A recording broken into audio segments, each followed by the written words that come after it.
live from the new Life Center studios in Coconut Creek, Florida, and Phoenix, Arizona. It's Nothing Worthwhile, giving you the latest news in pop culture, sports, entertainment, and professional wrestling. You know, all the crap you don't care about. Here's Evan Moody and Andrew Gruthius.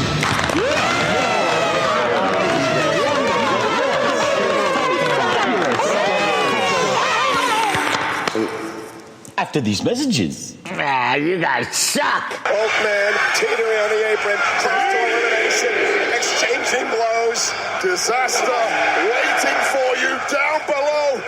No risk it, no biscuit. Who's over the super kick?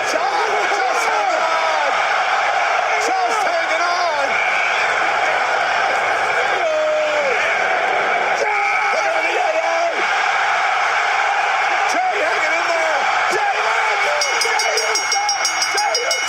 it's going to WrestleMania! Here is your 2025 Royal Rumble winner! Main event, Jey Uso! I have to end this segment, and I do have to tell you first, before we get into news, that Welch's grape juice is the most delicious grape juice. I have to keep reminding you. Can I taste your juice? You know Welch's is the best. What kind of juice you do?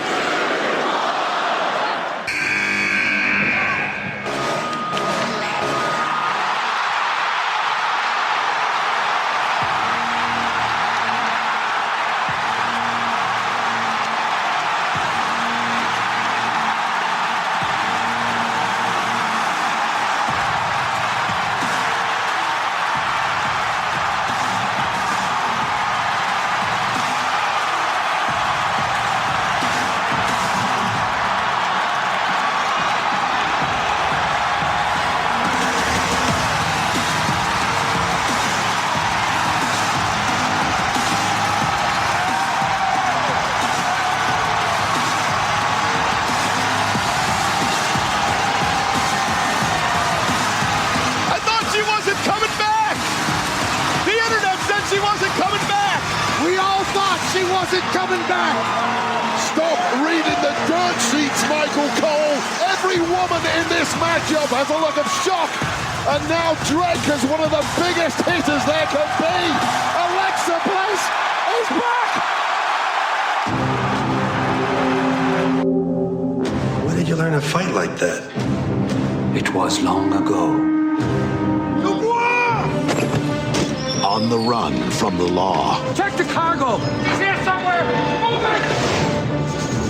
Captured by gun runners. A story. You work for us. Put him in chains. Who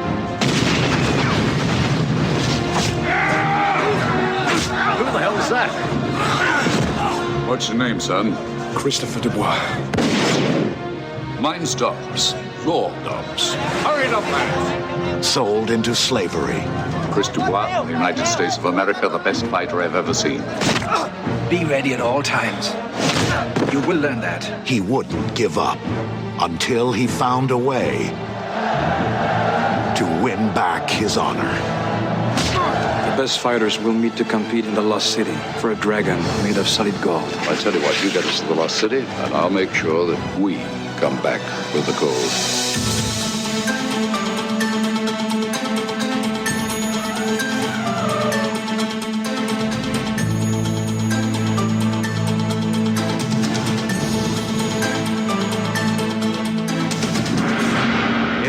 Lost City, we greet our first heroes.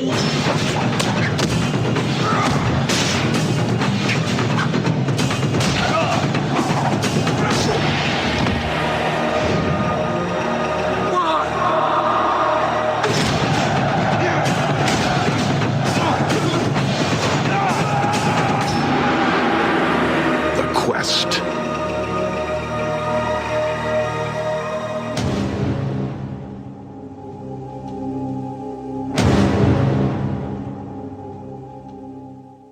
Jacqueline Jewett. Julie Jerkoff. Forgive me, Kirkhoff. Kill Whitey! Oh!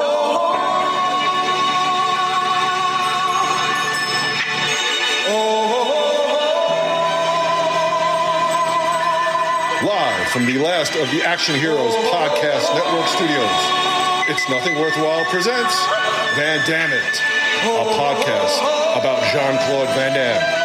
Here's Evan Moody and Andrew Guthius. Everybody was kung fu fighting. Those kids were fast as dancing on the screen here. All right, look, it's been a couple of weeks. Let's get right into it. We're right out of the gate, as we suspected. So, eat late lunch last night at work, go into the break room, heat up a slice of pizza from Sauce, and I put on the New York Post for some fun reading. And as we suspected, Phil Collins' health is deteriorating. Late yesterday, article was posted on Phil from Mojo Magazine, quoting Phil, "I'm not hungry for it anymore. The thing is, I've been sick. I mean, very sick." Quoting Peter Gabriel, Phil wasn't in great shape as he used to be, but they did a great job, referring to the Final Genesis tour. Me going to the Final Genesis show was a rite of passage. Really, I've been part of the creation of Genesis, so I wanted to be there at the end. The article talks about, how he looked on the documentary, talked about his health conditions, talked about his quote about using up his air miles. 6 months before quitting music, the In the Air Tonight singer shared that his stamina was declining. Quoting Phil, "I'm kind of physically challenged a bit, which is very frustrating because, I'd love to be out there playing with my son." This was an interview he did alongside Tony Banks and Mike Rutherford for the final tour. Quoting Phil, "I could barely hold a stick in my hand, so there's certain physical things which get in the way." Speaking solely for himself, he added, "I don't know if I want to go out on the road anymore." Gru, you surmised it in the last podcast. Sounds like Phil really is in rough shape. Yeah, but at this point, I don't know what Phil Collins I'm getting. Like, I don't know what his current state is. I thought it was in the documentary, but apparently that was filmed 3 years ago. And then he does interviews. I don't know when they're from. So, I mean, last I heard, he was actually in the studio making new music. I heard that. And now and I heard what you just said. I had heard that yesterday, I think, something on YouTube or something. But yeah, very sick. His quote was very sick. That was as specific as it got. So, because watching the documentary, okay, we know his health has deteriorated. We can't play the drums. He walks with a cane, but you get the feeling like, all right, he still has a pretty decent quality of life. He's certainly a wealthy man. But now hearing this article, it's like maybe he's legitimately medically sick, medically ill. That could mean so many things. It could mean, it's no. Right. I mean, what he said. I'm just vamping for content. No, I'm glad you brought it up because it had fallen off my radar after this cinematic masterpiece we just watched that we're going to be discussing at length today.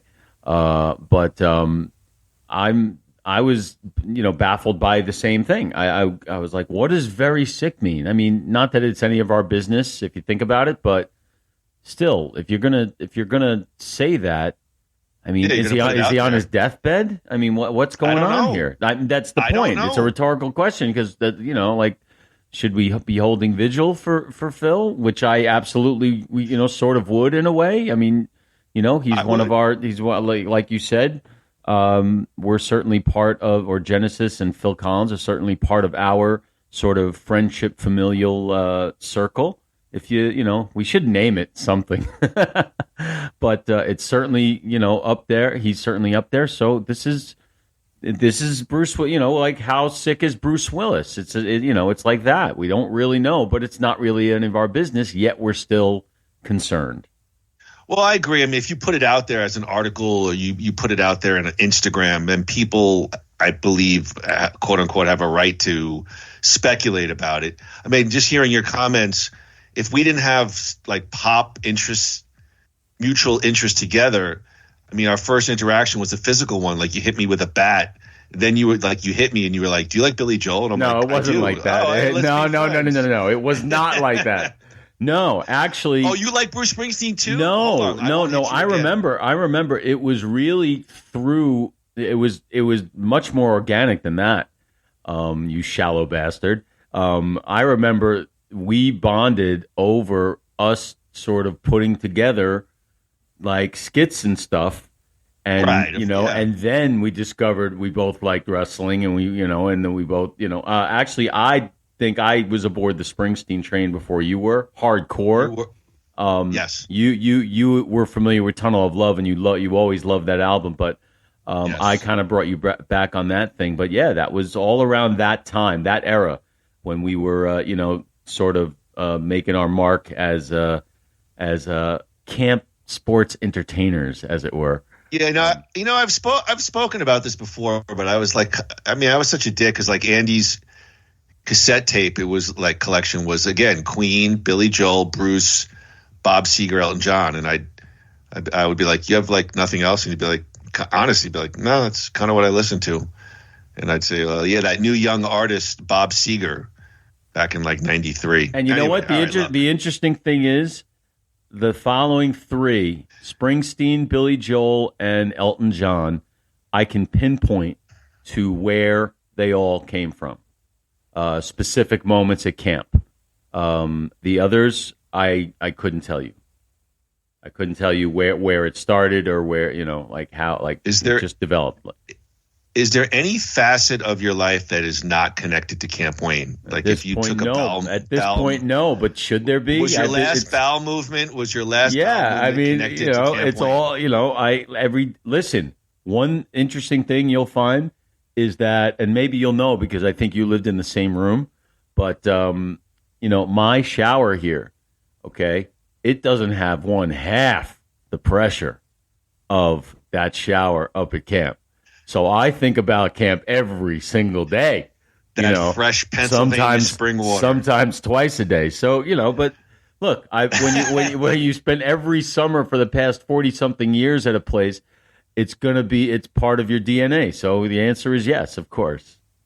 I liked how you said twice a day because sometimes my wife will be like, did you shower today? And I'm like, no. Did you work out this morning? I'm like, yeah. I just want to marinate my own juices. All right, listen, Where the hell did you get wait a minute. Go back to that. I've never heard that phrase before referring to that. I just want to marinate in my own juices. Did you just make that up? Yeah, that's awesome. Sit on my couch in my dirty sweatshirt and dirty shorts, and I always say, well, this way when I do shower, it really means something. Like I really enjoy it. That reminds me of a line that you wrote in that skit that we did about the camp tour, where you came up with the idea: have a parent ask if his child is going to stagnate in his own feces all day. So yes, everything does go back to camp. Well, listen, let's prep us for this podcast. We are welcoming everyone to Nothing Worthwhile, episode number 138. On today's show, we are back on the last of the Action Heroes podcast network. We are doing our Van Damme thing in honor of our guy Jean-Claude Van Damme. On today's show, we're going to check out Jean-Claude Van Damme, 007 Roger Moore, apparently now an Amazon property, and a somewhat older James Remar. In 1996, The Quest. We'll span the universe and give you the latest news on our favorite 80s action star. We'll throw in some wrestling and maybe some other pop culture news. And we'll give you our thoughts and fallout from the 2025 Royal Rumble. My name is Evan Moody. I'm your host and moderator. I'm coming to you live right now from Phoenix, Arizona. Let me introduce the guy on the color commentary, the best man, Andrew Gruthius. He is coming to us live from Coconut Creek, Florida. It's been a couple of weeks, Andrew. How are you doing this morning? Good morning. Yes, I'm doing fine. Actually, it's afternoon here. It's 12:22 in the p.m. All is well here. Loves to get technical. What do you mean? What? You're right. It is the afternoon. What did I say? You're right. No. All is well here. It's kind of blistery today, or blustery. Sorry, blustery. Windy out in Florida? Yeah, it's a little windy today, but I was out this morning, and I'll probably go out this afternoon. I have to announce that because it is a big deal for me to go out on the weekends. But all is well here in Florida. Looking forward to spring beginning soon. Pitchers and catchers have reported to camp. That is my, that's my indicator for at school. It's like now we're in the we're getting ready for the big show. So everything is going well here. When you go outside, do you enjoy, do you ever go, oh, that sun feels good? Like, I go outside sometimes, I go, oh, that Arizona sun feels good. Every day when I leave work, yeah. No. That's not because work is not good. It's because you're being inside all day, and then you walk out, and you're like, yeah. As far as, when I go out in the morning, when I go out right now, no. Well, in the morning you leave super early for work, so it's probably dark or the sun's not fully up yet. Yeah, and none of my classrooms have windows, so that lead to the outside anyway. So I don't see the sun until I walk out of work. So yeah, it does get a momentary thing. You know what it's like to me though? Like I used to have a pool at my house in Long Island. And every day, especially when it got hotter towards the summer, you'd come home and it'd be hot out. Oh, I'm going right in the pool. I said, there it is. Oh, yeah, I'm going right in. Then you go in the house, you hit the AC, and you're like, yeah, I'll just sit on the couch, play video games. That's pretty much what it's like here. It's like, oh, man, it looks so beautiful. Yeah, you know what? I get out of work. It's nice. I'll go sit by the pool or I'll relax outside. Then I come into the apartment, I feel the AC, and I'm comfortable on the couch. I'm like, I'm not leaving till 6:40 tomorrow morning. It's pretty much what it is. As a guy who also had a pool in his backyard, biggest waste. Like Marie's always like, I want to get a house with a pool. I go, no, we'll get a house. We'll go in a community that has a community pool. That's fine, but I'm not, such a waste because I'm the same way. Come home and once the AC and once the tuchus hits the couch, it takes a lot of motivation to get out. I'm just going to give you one more example. Okay, I just booked a cruise, and I'm going. How did I know that? I'm going to tell you how I knew that. How'd you know? Because on the YouTube videos. Yeah, I go on Andy's YouTube on the weekend to work out. I'll put on a fun video or something while I'm working out. I'm the only guy who still has YouTube Red. Yeah, and I'm watching. I see on his queue he has taking a cruise if you're or solo passenger on a cruise, and I'm like, is this mother effer taking a cruise? They didn't invite me, but hey, that's fine. So tell us, everybody, where you cruising to? What's the plans? Well, that's the thing. I'm cruising just a 4-night cruise out of Fort Lauderdale to Nassau and Bimini. Good for you. Just the Bahamas. But to me, the boat is the thing. And we'll talk about that in detail as it comes up. I'm really looking forward to it. Very excited. But good for you. But thank you. But the funny thing is that I've lived in Florida for 12 years now. I think I've been to the beach once, and that was when we were staying on the beach for my brother's wedding. So I've, as a Florida resident, I really haven't been to the beach as a Florida resident since I've been here. I booked an excursion, cost me $40 to go to the beach in Bimini on the cruise. I mean, do you see the idiocy in what I've done here? No, because you'll go to the beach. They'll probably give you a nice lunch, and I've done that stuff before. But it's right down the fucking street. I mean, it's ridiculous. I'll probably Evan. I'll probably gamble on the boat. I live walking distance from the casino, and I haven't been in there once, which is a good thing for me. But it's just the irony of this whole thing. All right, we'll make a mental note. Maybe in a year or two, we'll do the Chris Jericho wrestling cruise. See, that's the one that we would do together. Yeah, that would be fun. That would be fun. Yeah. All right. Well, good. I'm glad you're getting out there. All right, Gru. Before we talk about Jean-Claude and the Quest, let's get to it. The latest news on our favorite 80s action stars. It's nothing worthwhile, spanning the universe. Van Dammit, spanning the universe. Yes, Spanning Universe is brought to you by New You Life Center. You guys know that's my wife's place. We're there to begin a new you. Check out all the medical weight loss programs at www.newyoulifecenters.com. Give them a call, 602-274-0068. Look, it's Phoenix's premier med spa. I don't say that lightly.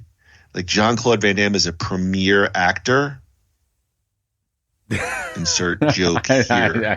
I got nothing. That was that Saturday Night Live King of the Catchphrase. That one, Fred Armisen. He was the insert joke here. Yeah. I went to Idaho. I was staying on a farm. Insert joke here. Anyway, tell him Moody Grew sent you. Receive a big 15% off your first service. We want to thank my wife, Marie Moody, Erica, Desiree, Brian, Shelby, Dr. Knobloch, and the rest of the New You team. Thank you, New You Life Center. Gru, you want to take a few moments before we talk Jean-Claude? You want to talk a little WWE Royal Rumble? Yes, please. All right. So where would you like to begin? All right, I'll go right through my notes. Gru, Charlotte Flair won the Women's Royal Rumble. I had Bianca. Gru had Jordan Grace. Yeah, Jordan Grace, the TNA. She's the big signing from TNA. I do love her. Gru, thoughts on the overall match? Well, I'm not going to break down the entire thing, so let's just get to it. What'd you think about the overall match and Charlotte Flair winning the Rumble? The match itself, I give a 9. The booking of Charlotte Flair to win the Rumble, I give a 10 plus. Love it. I thought the match was great. I really did. I couldn't even tell you much about it. I just remember being consistently entertained, and that's strange for a match where I probably knew maybe 10% of the participants, honestly. But I think Charlotte is, like you were texting me, Charlotte is a star, the star. And when I think female wrestling, I think Charlotte Flair, and she needs to be at the top. So it was the right move, and I love even more that she's getting the heel heat because she's a much better heel than she is a face. So I like where it's going, and I'm all on board. Loved it. Loved the match. Love her. At the moment when she won, it was a little bit expected. I think given the overall card, probably that was the correct move. You're going to give us, the standard bearer. And I think for me, everything Andy said, I agree with. The only thing I could add is I think that's her coronation. She is the women's franchise. They could have a ton of young and upcoming people, the Roxanne Perez's, the Jordan Graces, the Tiffany Strattons, the this, the that. But she is their franchise. She is their Rock. She is their John Cena. And until somebody takes it from her, they're going to go with her every time until they're proven wrong. And I thought that was the coronation because, she hadn't done anything in months, and she comes in and wins the Rumble. And I think a lot of people on the internet thought she'd get booed out of the building. She got a tremendous reaction. And the following SmackDown or Raw, she got booed, but she's going to go the heel side, which I agree with you is the right way to go. So overall, I have no problem with it, and I can't disagree with anything you said. That's an incredible point you just made. You said that you basically said that nobody else can be number one while she's around. They got to take it, though. They got to take it. Yeah. And I agree. And I'm trying to think of others that might apply to. And honestly, that's on Cena level. That's on Rock level. Yeah. That's like, so when they're around, all eyes are on them. And there's just no other way. Yeah. Good. Very good point. Hearing your comments, I think about, I don't know if you remember, but we saw her defeat Asuka at the last New Orleans Mania. That was such a great match. Asuka came in on that winning streak. That was real, and she was just tremendous in the ring. All right, Gru, let's see here. We had both picked the Motor City Machine Guns. DIY defeated the Motor City Machine Guns. A 2 out of 3 falls match for the WWE tag title, so we were both wrong there. Street Profits come out and attack both teams. DIY retains. Gru had mentioned in the previous podcast the tag team division needed a little heating up. Did this match do it for you, Andrew? Thoughts on the 2 out of 3 tagger? No, because it wasn't a bad match. I just forgot that it even happened. So I remember being like, yeah, that's good, but I was also like, why 2 out of 3? Like is going to be that long? And they didn't give him a lot of time. I know they got like 14 minutes for a 3-fall match. That's nothing. So when what I do mean by some tag team heat is that they need some A-listers to be thrust into the tag team division.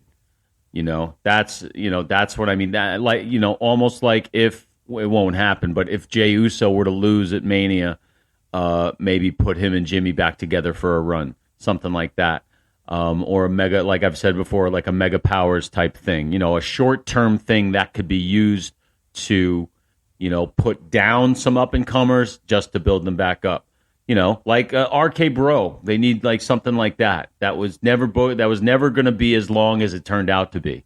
It just caught fire, and then Riddle decided to be an asshole. So, yeah, that's what I mean by. But it was still a good match, but it wasn't PLE level to me. It was, Raw, SmackDown, whatever. Yeah, I agree. They didn't give those guys a lot of time.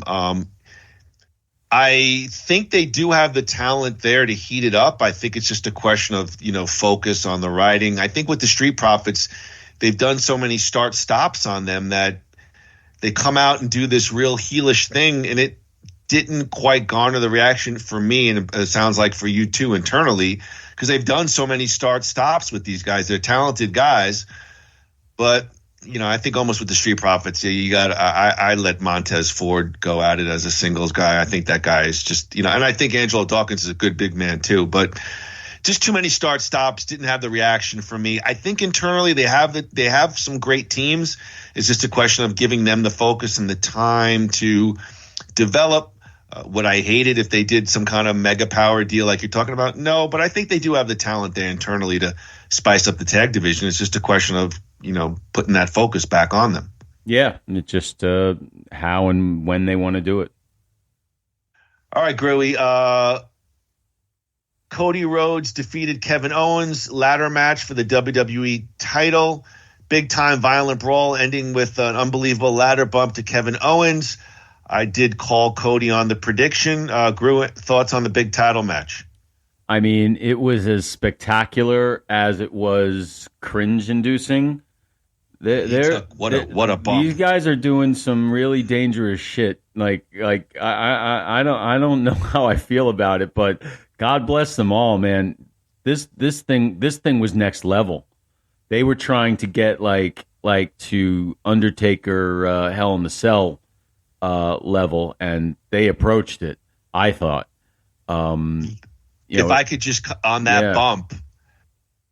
Kevin's neck was like folded. That's what I think really. He wasn't straight flat. He didn't flat back it out. He was all like curled in, and it just looked it looked really, really bad. Cody's looked bad too. When they said Cody was out, I bought it because it looked bad. It was great. It was great stuff, and it just further cements how Kevin Owens, if there's an MVP award for the last 5 years, it's Kevin Owens, and if there's a current number one in the company, it's Cody Rhodes. That's what that match sort of cemented to me on both levels. All right, Gruey. Jey Uso wins the 2025 main event. Jey Uso wins the 2025 Men's Royal Rumble. I had CM Punk. Gru had Drew McIntyre, who may have caused a bit of a ruckus backstage. Gru, Jey Uso eliminates the GOAT, John Cena. Thoughts? I love that it was not predictable. I don't think Jey was on anybody's radar except I think Michael Cole, because they were doing those predictions on the pre-show. But and everyone looked at him like, wow, like that was out of left field. And I've sort of felt the same way. So I love that part of it. I am not the hugest Jey Uso guy. I think he's great, but I like him better as the bloodline Jey Uso. And I know that this yeeting has caught fire like nothing before. So I guess that's where they need to go. But I'm just not sold. They've now backed themselves into a main event that to me is not even third or fourth the biggest match on the card. So so that's how I kind of feel about it. I think Cena would have been a more a more definitive and a more purposeful winner there. And I could make a case for a couple others, but I'm not sold on it yet anyway. To quote Billy Joel, you may be right. I may be crazy.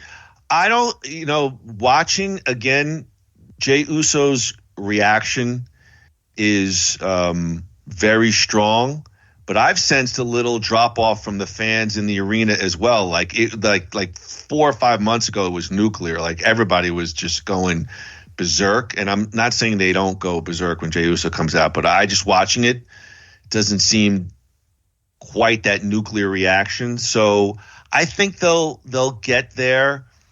I think Gunther's gonna do full arrogant foreign heel, and I think they'll get there. Can I disagree with Andrew's comment that this match may line up 3rd, 4th, 5th? I can't, but they've done this before at Mania where the title match has been not quote unquote the focus.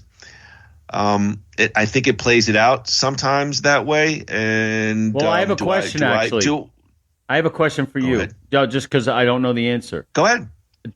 Does the Royal Rumble winner, is it a title shot at Mania or the main event at Mania? What's the language? Shot. It's title shot. Yeah, all right, so then they're not locked into the main event for Gunther's belt then. No, but Jay and Gunther's going to be. It'll be listed as a main event. It will be. I don't know if The Rock is going to throw himself somewhere. They'll do. Well, I can get to that. I can get to that after this. Yeah, I'm sorry. Continue. I interrupted you. Go ahead. No. I just I really thought the ending was fantastic. I thought the shot of on the ring apron with Cena getting Uso up in the attitude adjustment and him kicking out and knocking, just simply pushing Cena off. It was beautifully done. Off the apron, and John's looking to the camera. I mean, it was really theatrical stuff. So I like the ending. You have that glory. You get that momentum from just an unexpected ending. And they got to keep it going. And that, Andy's point, that could be tough given an 8-week buildup for WrestleMania. I think they'll get there close. Whether they get there where the fans are going to be going bajonkers, I'm not sure. But I think what they did with Gunther on last Raw was good, and that's what you'll probably get. They got to find a way to make people believe that Jay has no shot.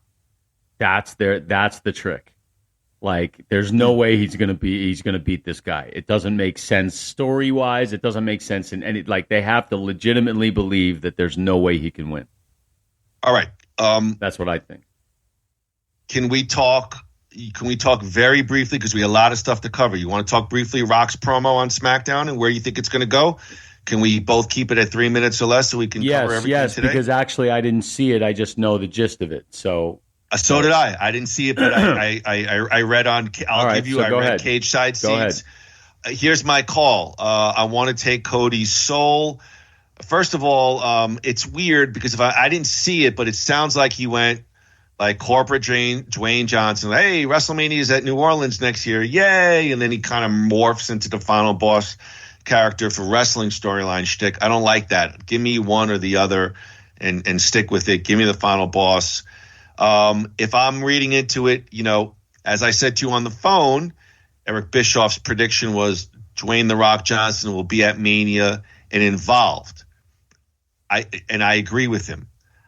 Where I think this will probably go, and I've only read the summary, is I think Dwayne "The Rock" Johnson is going to convince Cody to go heel versus John Cena, embrace that dark side. And perhaps The Rock is in Cody's corner versus Cena, perhaps. But I think that's where they're going to go with it. I don't think you're going to see Dwayne "The Rock" Johnson in a physical match at Mania because the card is pretty stacked. And if The Rock is going to do that final match at Mania, it's going to be for the main event, unqualified main event. He's on the TKO board. It's going to be the number one match. So I think, although he's getting older, they got to cut that within the next year or two. That's my prediction. I think Dwayne "The Rock" Johnson wants Cody's soul, almost like a Darth Vader, Luke Skywalker, like we're going to go to the dark side. And I think, that's what's going to happen there. That's my prediction. Yeah. I don't know. I predict the same exact thing. Wow. I made a different prediction yesterday, which was that this was going to lead to Rock versus Roman, which it still could in some indirect fashion, but they laid the groundwork for something interesting yesterday, I thought, in reading about it. I agree with you, and that's what I heard, that the bad part of it was the Rock having fun part of it. The good part of it was the good part of it was him moving the story along. So like when he was final boss, that's what they advertised. Not like, okay, welcome. Okay, now I'm going to be the bad guy now. Like that's I don't like that either. But once he's the bad guy and we see where it's going, I love that idea. But here's the wrinkle. I think it's going to be the exact same thing. I just hope it ends up being with Cena instead of Cody. I want to see Cena do the heel turn. That's what I want. But I think it's going to be Cody because I think Cena will win. So Cena's got to be that face champ from Mania. My point. Right? Yeah. So they can afford to turn Cody heel for that. It's going to be one of those podcasts where it's going to be 2 hours before we talk about the source material. But I have a feeling the source material won't take that long today. No. I got a lot of thoughts about the Quest. But I think if it wasn't the final run for John Cena, you might see that. I just don't see the final. This is it. And John Cena has been very clear. They added 3 more appearances. So let's say 39 appearances on the docket. I'm done. I will be on WWE programming, but I will never again be in the ring with any kind of physicality. This is it for me. So I don't see a final run as a heel. If this was 2017, yeah. Okay. But a final run, I don't see it. Would I love to be wrong? It would be real fucking gutsy and ballsy. I just don't think with John Cena, I just don't see that happening. I'm gonna put pen to paper for a moment. Okay? And I'm gonna say check this scenario out. Okay? All throughout the next several or 2 months now, okay? Cody is being pulled to the dark side. It's going to start at Elimination Chamber. They already guaranteed that, and guaranteed it'll be a huge hit because The Rock. I mean, that's just the power of The Rock. So you see Cody inching towards the dark side, but he doesn't. He can't get there. He can't get there. And then they go into Mania with this Spectre, and it turns out Cena was the dark side the whole time. Cena wins the championship there, and the road from Mania to Survivor Series is the rematch for the title, where Cena drops it as a heel to Cody, who has now returned to redemption and reclaims the title, and it's your passing of the torch, and Cena goes out as that, like when Macho Man reunited with Elizabeth way. You know, he loses, but he goes out to, this is it, this is John Cena, bow down, say goodbye. What do you think? Didn't I say to Andrew, can we discuss this in 3 minutes or less? We just can't do it. Yeah, but then you made a point that made the lightning bulb go off. Well, I mean, look, No, just your thoughts as a fan. Would you like that? Would you like to see that? Yeah, sure, but you're kind of respectfully retrofitting an old storyline into a new thing, which they've done before. Listen, yeah, of course, it's John Cena. I've had such a really over the last 10 years since he's gone part-time, such a respect for what the guy did on that crazy run. 12 years, carried the company basically on his back. So I wouldn't be against it. I just don't see them pulling that kind of plug on a final run. But I just said to you, of course, would I enjoy it? Sure. I mean, absolutely. Yeah, well. But here's the thing. Cody is full-time, long-term. And one thing we know about wrestling, the ones who last the longest, 20 years, have these little tweaks in their character that keep us interested. The Undertaker, The Rock, all of these guys have little tweaks that keep us interested over the years. And so Cody's been such a white meat babyface. Yeah, he needs this.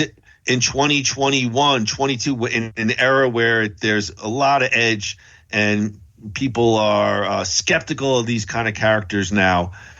For him to tweak it and cut loose could be a lot of fun. And the only other thing I think about that is Cody Rhodes grew up in this business, and so I think he would be phenomenal. I mean, the guy has just been awash in professional wrestling. His dad was Dusty Rhodes, his family.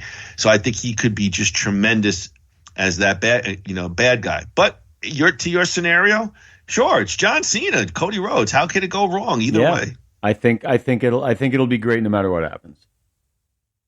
All right. So this is I'm a Paul Levesque guy. Yeah. Are you? Yeah, of course. Of course. I think what he's done, he's had a tremendous a lot more wins than misses, and that's what you want out of anything creative, right? Yep, I mean, absolutely. Anything. Absolutely. These are notes going back 2 weeks, so you want to talk one final time and put a bow on it? Hulk Hogan was on Pat McAfee. You want to talk about it? Sure. Are you going to get all crazy on me? Or no. All right. No, brother. Let's see Drink my beer. So this was, I think, 2 Tuesdays ago. He was on Pat McAfee. Hogan, real name Terry Bollea, blamed his right-wing political leanings for why WWE fans booed him mercilessly in his surprise return on Raw on January 6th at the Inuit Dome. The Hulkster, who was a known advocate for President Donald Trump, spoke at his October rally at Madison Square Garden and addressed the backlash with WWE announcer Pat McAfee, I guess 2 Mondays ago on his ESPN show. Quoting Hogan, I think politics had a whole lot to do with it. The article goes on to say Hogan is arguably the most iconic wrestler of all time in terms of mainstream significance. They talk about his run in the NWO with WCW. During the show, the article goes on to say The Undertaker, also a known Trump supporter, received a hero's welcome. Hogan instead got jeered viciously by the California crowd, perhaps the most liberal state in the country, in a stunning scene while he used his "let me tell you something, brother" shtick before promoting his Real American Beer. McAfee asks, you did because of the political stuff or because of everything else? Hogan then partially blamed his reaction on him being a heel with the NWO during his time in WCW. WCW folded 24 years ago in addition to politics. Quoting Hogan, political stuff, you got to realize last time I ran hard in LA, I was Hollywood Hogan. I was riding dirty with the boys, Kevin and Scott Hall. We were spray painting people and crotch shotting people and blah, blah, blah. And we were doing the Too Sweet stuff. McAfee indirectly referenced the other reasons why some folks may not be fans of the Hulkster. At this point, Hogan was captured making a racist remark on a sex tape, which actually led the WWE to terminate his contract in 2015. He later apologized for the slur. Quoting McAfee, I would assume to the WWE terminating, you got into politics and also some other stuff. Hogan responded, yeah, of course. When you're in the public eye for 40 years. Before Hogan followed, you do slip and fall a couple of times. Then the article says Hogan then decided to put himself over. I'm not sure where I got this article. But anyway, at the end of the day, we kind of looked at it the next day because we had 11 billion impressions, I guess, on Instagram. Man, Gru, this is such an interesting clip of an article on Hulk Hogan. I got many thoughts. I see you're shaking your head as you're speaking, so I'll give it to you first. What do you think about the Hulkster's comments and Pat McAfee? Well, I think just Hulk Hogan spins things the way he spins them, and it's so much simpler than that. Number one, he's got the timeline way off. He hasn't been Hollywood Hogan for a very long time. Exactly. And the difference between with the political thing, I absolutely think that it's political. It's a combination of the racial and the political. The difference between him and the Undertaker is that the Undertaker is a Trump voter, okay? Hulk Hogan is a red hat MAGA wearing person. There's a difference. So that is, I think, the difference between the two as far as why the Undertaker was greeted differently. The other thing is, yes, the racism. That's it. There's nothing more to it than those two things. Nothing to do with his character, nothing to do with Hulkamania being, dead or whatever. It's all because of what he's done and hasn't done since that whole thing. That's all it is. He could spin it any way he wants. It's just he's never going to get the kind of reactions that he used to get for whatever reason. But you know what? Of course it's political, because look what happened with Taylor Swift at the Super Bowl. It's the same thing. So you have to, you can't ignore that. And that's fine. Just admit it, though. Just come clean. Yeah. That's all. That's all you can do. He'd gain so much respect if he just came clean. That's the thing about Hogan. Like, I want to love him because he was such a huge part of my childhood, and I still do. But to hear so many people just loathe him for reasons that have nothing to do with any of the racial shit. It's like, enough already. It's like, come clean. No. First of all, no, he acknowledged the political stuff. If anything, I think where he doesn't acknowledge is the other stuff. And again, I don't disagree with it. Sure, I'm sure there are people there that don't like his politics, but he's not. The racist stuff cuts across really all divides. And again, we were in Tampa. He got booed out of the building there. You're right. So. I do think the political stuff is overplayed a little bit. Again, as I said on the prior podcast, I'm not going to deny that doesn't play a factor, but I think wrestling fans, generally speaking, just my only opinion, I don't think they cut politics very deeply. I think they're there to be entertained and have a lot of fun. And I don't think they're an overly political bunch. I could be wrong. I wish you were right. I hope you're right, and I wish you were right. Please, Andy. It's Hulk Hogan. Who cares? I mean, really. I do. My thing is. I still have my picture on the wall. My thing is, people annoy me when they're not self-aware, and Hulk Hogan is blissfully unaware. I agree with that. For him to sit there and go, oh, I got booed in California because I ran with Hogan and Nash 30 fucking years ago, and I spray painted. Like I said, Rey Mysterio's back. I mean, come on, dude. Nobody to expect anybody with half a brain to believe that, or to take that serious. I'm surprised that didn't get more heat, because that was ridiculous. When you're not self-aware, that really bothers me. People who are not aware. Like a guy who's walking and he's playing loud music, and you go, "Hey, can you lower that?" And he goes, "Well, I didn't."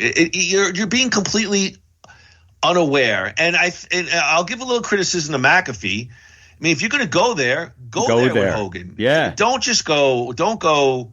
Well, you think it's the other stuff? Then get. I didn't see the interview, to be fair to McAfee.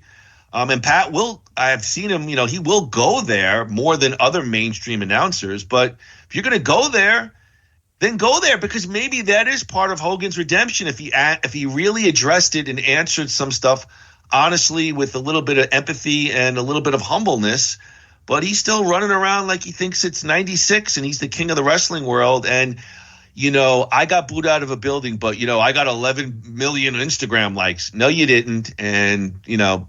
Yeah, it was go away. It's time to go away, actually. Time to go away, and the WWE should not bring him back for anything, at least anytime soon. It breaks my heart to say it, but you're 100% right. All right. Oh, I wish I had it queued up like that violin music that they play whenever it gets emotional. And now we're all right, do me a favor. Call David Pacman. I want to hear what he has to say about this thing. Oh, those fucking guys. I'm joking. All those, you know how much money those fucking people are making on both sides? God damn it. It's amazing. Why can't we get into it? Come on, Andy. You're the technical guy. I just provide the notes. Yeah. Grill, let's talk about Jean-Claude. He's, of course, Jean-Claude is one of the biggest names in action and martial arts cinema from the 80s and early 90s. Andrew, he left us with a lot of classics such as Bloodsport, Kickboxer, Lionheart, Double Impact, Universal Social, Tom Cop. No matter what, he'll always be remembered despite his evident decline in the film industry in the late 90s onward. And Jean-Claude says one of the key reasons for that decline was, in his own words, quote, "I was blacklisted." This is what Jean-Claude revealed in an interview with The Guardian. Jean-Claude explained that he had once had the chance to solidify his career with a planned trilogy of one of his most well-received films, Time Cop. Back in 94, just before hitting theaters with the adaptation of Street Fighter, which, by the way, was such a piece of shit. Oh my God, I was thinking about that this morning. God, Street Fighter. So was I, remarkably. Yeah, within 5 minutes, I was completely zoned out. But Gru, he starred in Time Cop, directed by Peter Hyams. And, we know about he played Max Walker. And we know that the movie was fairly well received as a sci-fi action movie. And it was a major box office success. According to Van Damme, Universal was eager to turn Time Cop into a trilogy after the first film grossed over $100 million worldwide. The studio offered Jean-Claude $12 million per Time Cop sequel. He wanted $20 million per film. That demand apparently turned out to be his biggest mistake, although Jean-Claude insists it wasn't greed, but rather a fair request based on his box office appeal, he now admits. Quoting Jean-Claude, "Everything I touched turned into money. So I wanted to play the system like an idiot. After making his demand, Universal executives simply hung up on me. Hung up on him." Quoting Jean-Claude, "They blacklisted me. From that moment on, his career took a downward spiral." Gru, are you buying what Jean-Claude is selling? Not even for a second. He wasn't blacklisted. He just, his movies stopped selling. He stopped selling tickets. He was always around. He just wasn't. He wasn't the king of the hill anymore. The same thing happened to Stallone, and the same thing happened to all of them. They aged. He just can't admit that. Yeah, he's full of shit. Love him, but full of shit. Again, another guy that sounds blissfully unaware. Yeah. You're asked for $12 million. You ask for 20. They come back with 12.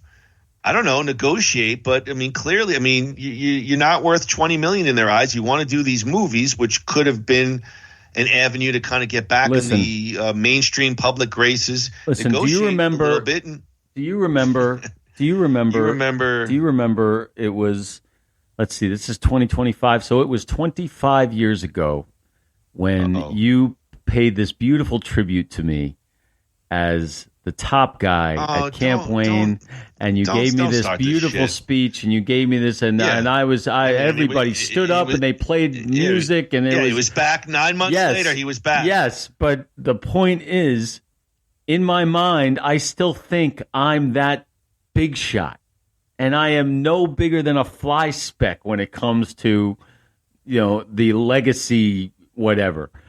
But my point is, some people can't get out of that.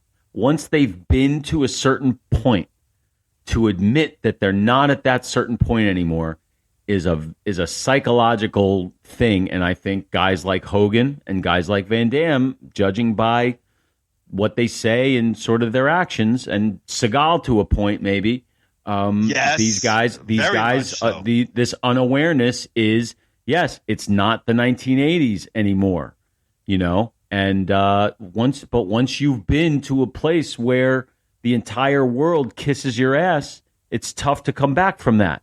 That's why a lot of these people go insane and get onto drugs and die young and all that stuff. I'd rather them manifest it this way and being just so blissfully unaware of themselves than destroying themselves in the process. But that's what I think it is. I think once you've been to a place, it's tough to admit that you're not there anymore. Yeah, I want to say for the record, I'm completely anti-drug. Hold on one second. What is this, the Bill Simmons podcast all of a sudden? No, right.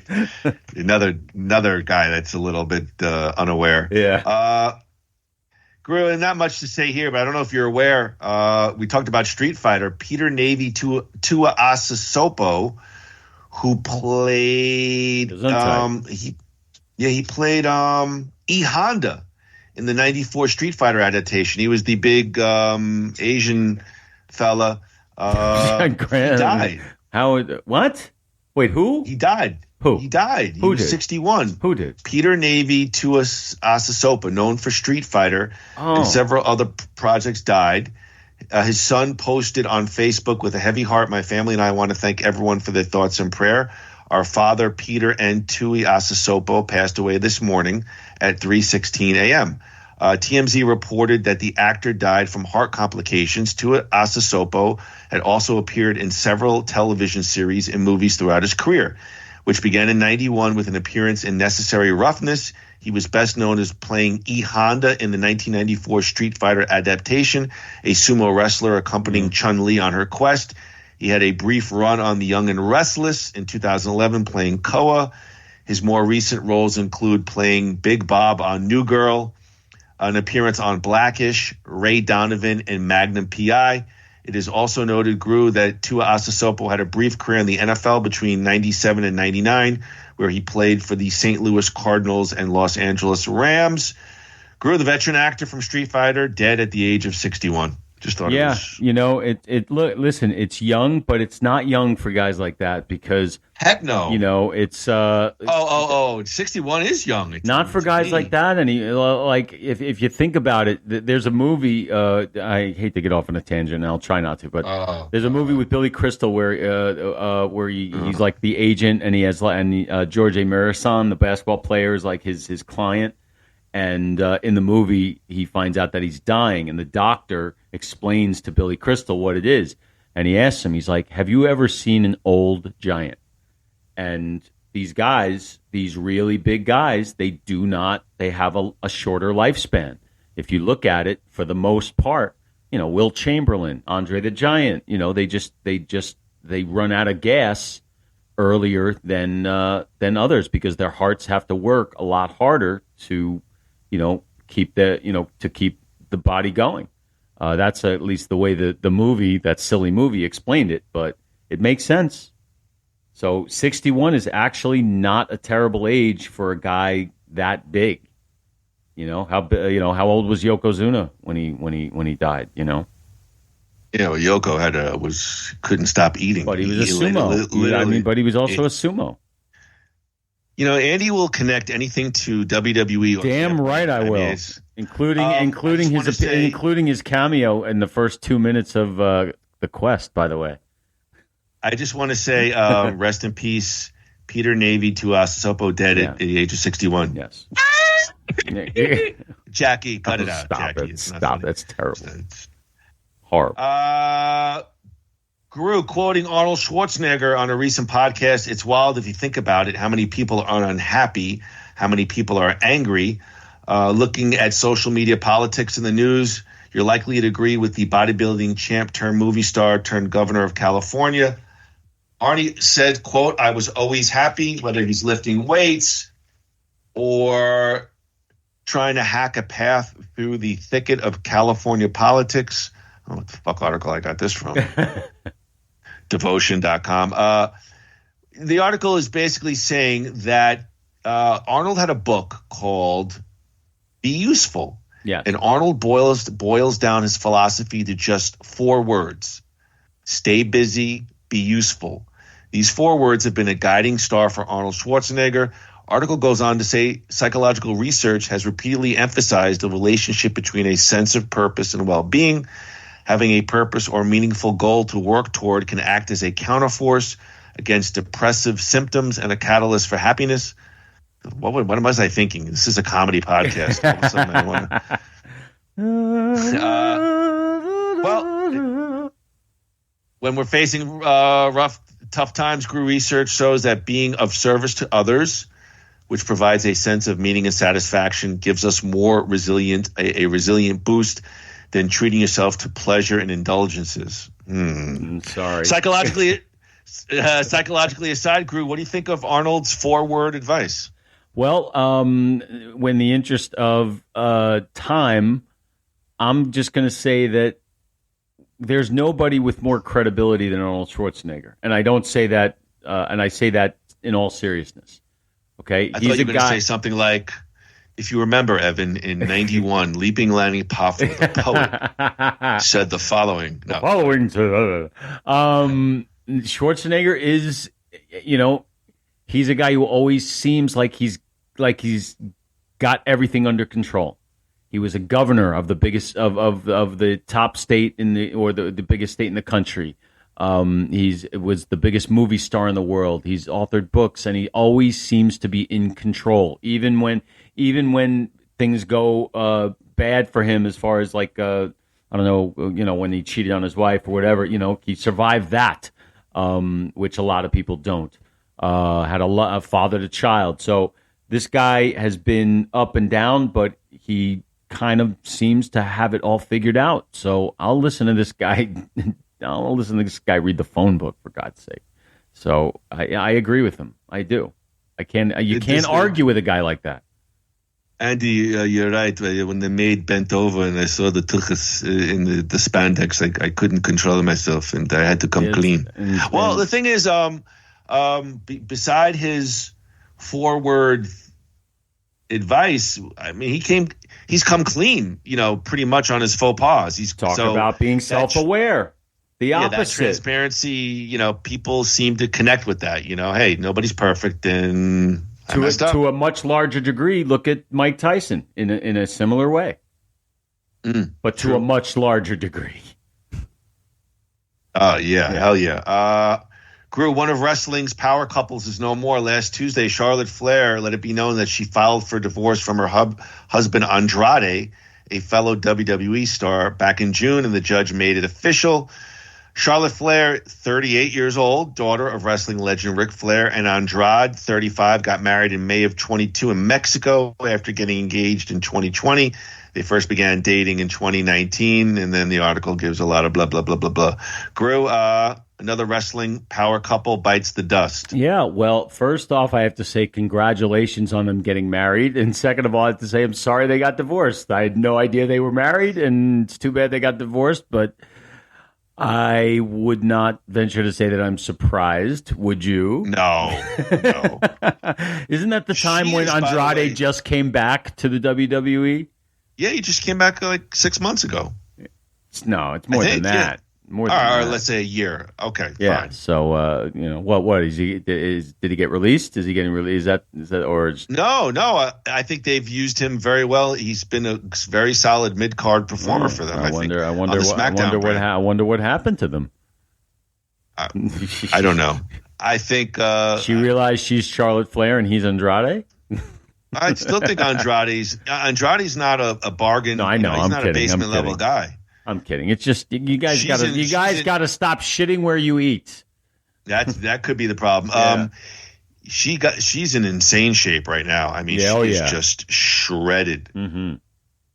All right, Gru, do you know what AC/DC stands for? I don't, and actually, I meant to read that article, but I never did. So I'm looking forward to you telling me.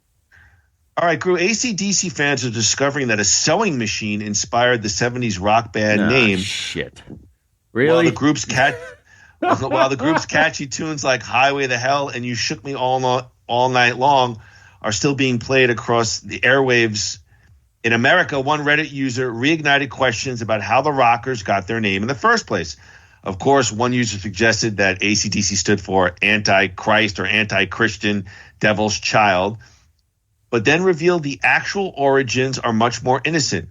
Founding member Angus Young and his brother Malcolm, who died in 2017 from the effects of dementia, were brainstorming names for the band ahead of a New Year's Eve show at a nightclub when their sister-in-law Margaret suggested the name AC/DC, which was inspired by her sewing machine's AC adapter. Her sewing machine had AC/DC on the back of it, Malcolm shared in a Behind the Music VH1 documentary. We were tossing around names for weeks, and she said it one night, and everyone thought, that's good. I thought it was an easy name to remember, and it was on the side of a lot of electrical appliances. Original singer Dave Evans said on a recent interview on the Pod Because podcast. Gru, are you kind of bummed at this simple and innocent explanation for the band's iconic moniker? Yeah, but even more bummed. I thought AC/DC invented those electrical things. I thought that's why they were on there. That wasn't them. Angus Young. Angus Young didn't have a side business. I mean, it is. Good night, everyone, and to the Grithiest residents, I'll be there to change out your spark plugs and garbage disposal. Does it make a difference? No, but yeah, you kind of still like to go with the Antichrist Devil Child thing. I definitely think they leaned into that, considering their moniker is horns. Sure, but you know what? I think I'm going to sell our tickets. I don't think I want it. Hell no. Yeah, I'm looking forward to it. No, they could do no wrong, these guys. So let it be. All right, last Is this the last? Yeah. One more thing. I One more thing, and then we can can start the podcast. Yes. Gru, we've talked about the final Rambo movie. Stallone played John Rambo, what we think is the final time in 2019. That movie was Rambo Last Blood. 2019 Rambo film recently began streaming on Netflix and has wasted no time in becoming one of the more popular movies on the platform. This was a couple of days ago, so this is relatively recent. Sitting at number 5 at the time of this article I took from Collider. Gru, Rambo Last Blood earned divisive scores of 26% from critics and 81% from audiences on the aggregate site Rotten Tomatoes. Film earned $91 million at the global box office against a budget of $50 million, so that's not terrible. In addition to starring in the movie, Stallone also received a writing credit for his work on Rambo First Blood. Stallone, Gru, also recently wrote 2 episodes of Tulsa King, the Taylor Sheridan, blah, blah, blah, blah, blah. Not too much to say here, Gru, but thoughts on the last Rambo movie doing pretty well for itself on Netflix. Well, I'm not surprised. I like Neither the am movie. I like the movie. It's just not a good Rambo movie. He's not Rambo in it. He's Sylvester Stallone. So it is a good movie. It's fun to watch. So I'm not surprised at all. But please, no more. We don't need any more Rambo movies. The character has come full circle. But that's cool. I've watched it a few times, and I really do like it as a Sylvester Stallone sort of generic, above average action movie. All right, fine. I'm not going to argue that. I don't see the. It's a good movie, but not a good Rambo movie. I agree with you. He doesn't even have the Rambo look to him, which, I mean, at that point... It makes a difference. Yeah. But what 7-year-old's going to walk around with a full head of hair like that? Long, luscious locks. John Rambo. He's in Arizona. That's why it's called Rambo and not Moody. He's going to have his hair wet with a bandana. Hello. Yeah. Post office, hello. Yeah. I don't know. The whole character the whole thing is he's stuck in, Vietnam, and that's who he is. It's who he always will be. So it's almost like I looked at it, I'm like, yeah, they're being lazy. They're doing the Mel Gibson Lethal Weapon 4 thing. He just didn't feel like growing out his hair and didn't want to make it look fake. So fine. All right. I still say, what 7-year-old's going to have hair long like that, though? Do we don't think John Rambo would have cut it a little bit shorter? Vietnam, hey, I see them all at Crazy Fingers on Thursday nights. They're out there. So they got that ball. They got that long ball and pate, like nothing on the top and long. They're out there, man. So. All right, yeah, baby. Before we get to the quest, let's give a Nothing Worthwhile Van Damme shout out. Whoop whoop. To New You Life Center, begin a new you. Check out all of their medical weight loss programs. Yeah, I got to thin out before we go to Mania. I got to look hot for WrestleMania and AC/DC. As Andy and I walk around in our little bikini bottoms at the pool. Give them a call at 602-274-0068. Tell them that Moody and Gru sent your brother. You receive a big 15% off your first service. They're like the NWO. We're riding dirty with Scott and Kevin, Pac and Bish. And last time we were there 3 years ago, we were complete heels. I was in New You Life Center in '95, brother, and it was great. I went up to the window and I said, "I'll have a number 3." NWO came up with that. We came up with that in the AWA, Yeah, I mean, come on. Yeah, in 2025, I'm getting booed because of something in '97. Yeah. All right, everybody. Wow, where do I begin with the quest? It is a 1996 American martial arts adventure film starring and directed by Jean-Claude Van Damme in his directorial debut. The Quest was released in the United States on April 26, 1996. All right, Gru, before we get to it, let's do Nothing Worthwhile Retro Made. Look at him like a cat. Nothing Worthwhile presents Retro Made. Yeah, we stole it from Katie.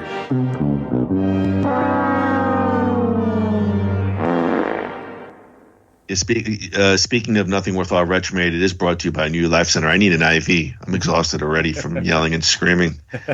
They got it all. Cosmetic injectables, medical weight loss, IVs, monthly specials, Botox, lip fillers. Ladies, you want nice full lips? Hey now. What guy doesn't like nice full lips? Damn right. full lips. Radius fillers, Duo laser treatments, PDO smooths. Check them out at NewYouLifeCenters.com. That's NUYOU Lifecenters.com /monthly-specials. Thank you to Marie and the team over at New You Life Center for sponsoring this hilariously funny segment. All right, Gru. Yeah, we stole it from Katie Geiler Kirkin. We were on her Retromade podcast. Okay, so this was 96. Gru, you want to give a guess? What was the top 5 films in 1996? All right, so 1996. See, the way I look at these things, it's where I was in my life. So that means that I was attending Five Towns College, living at home on Long Island. That means I was going to the movies literally almost every day. I would go. Yeah. So let's see. It wasn't Crocodile Dundee in Los Angeles. It wasn't Showgirls. Trying to think of. Let's see. What 96? That was the year Nutty Professor came out. That was a huge hit. I think Jerry Maguire was out. That was like a huge hit. Top 5. I can't come up with top 5. You got one of them. I did. Yes. Which is the one? Nutty Professor. Okay. Not Jerry Maguire. I don't have Jerry Maguire on here. No. All right. I want to do this fast. Because Apollo 13. Not on there. Independence Day.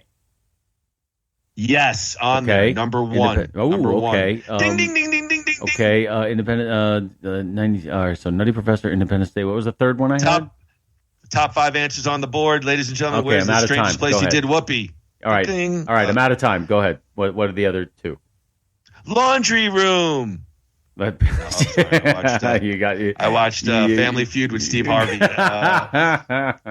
I was at Gary's. We watched Family Feud. Really exciting with Steve Harvey. Actually, Steve Harvey was good. I got number 5, Nutty Professor. Okay. Over 128 mil. The Rock. Over 134 mil at number 4.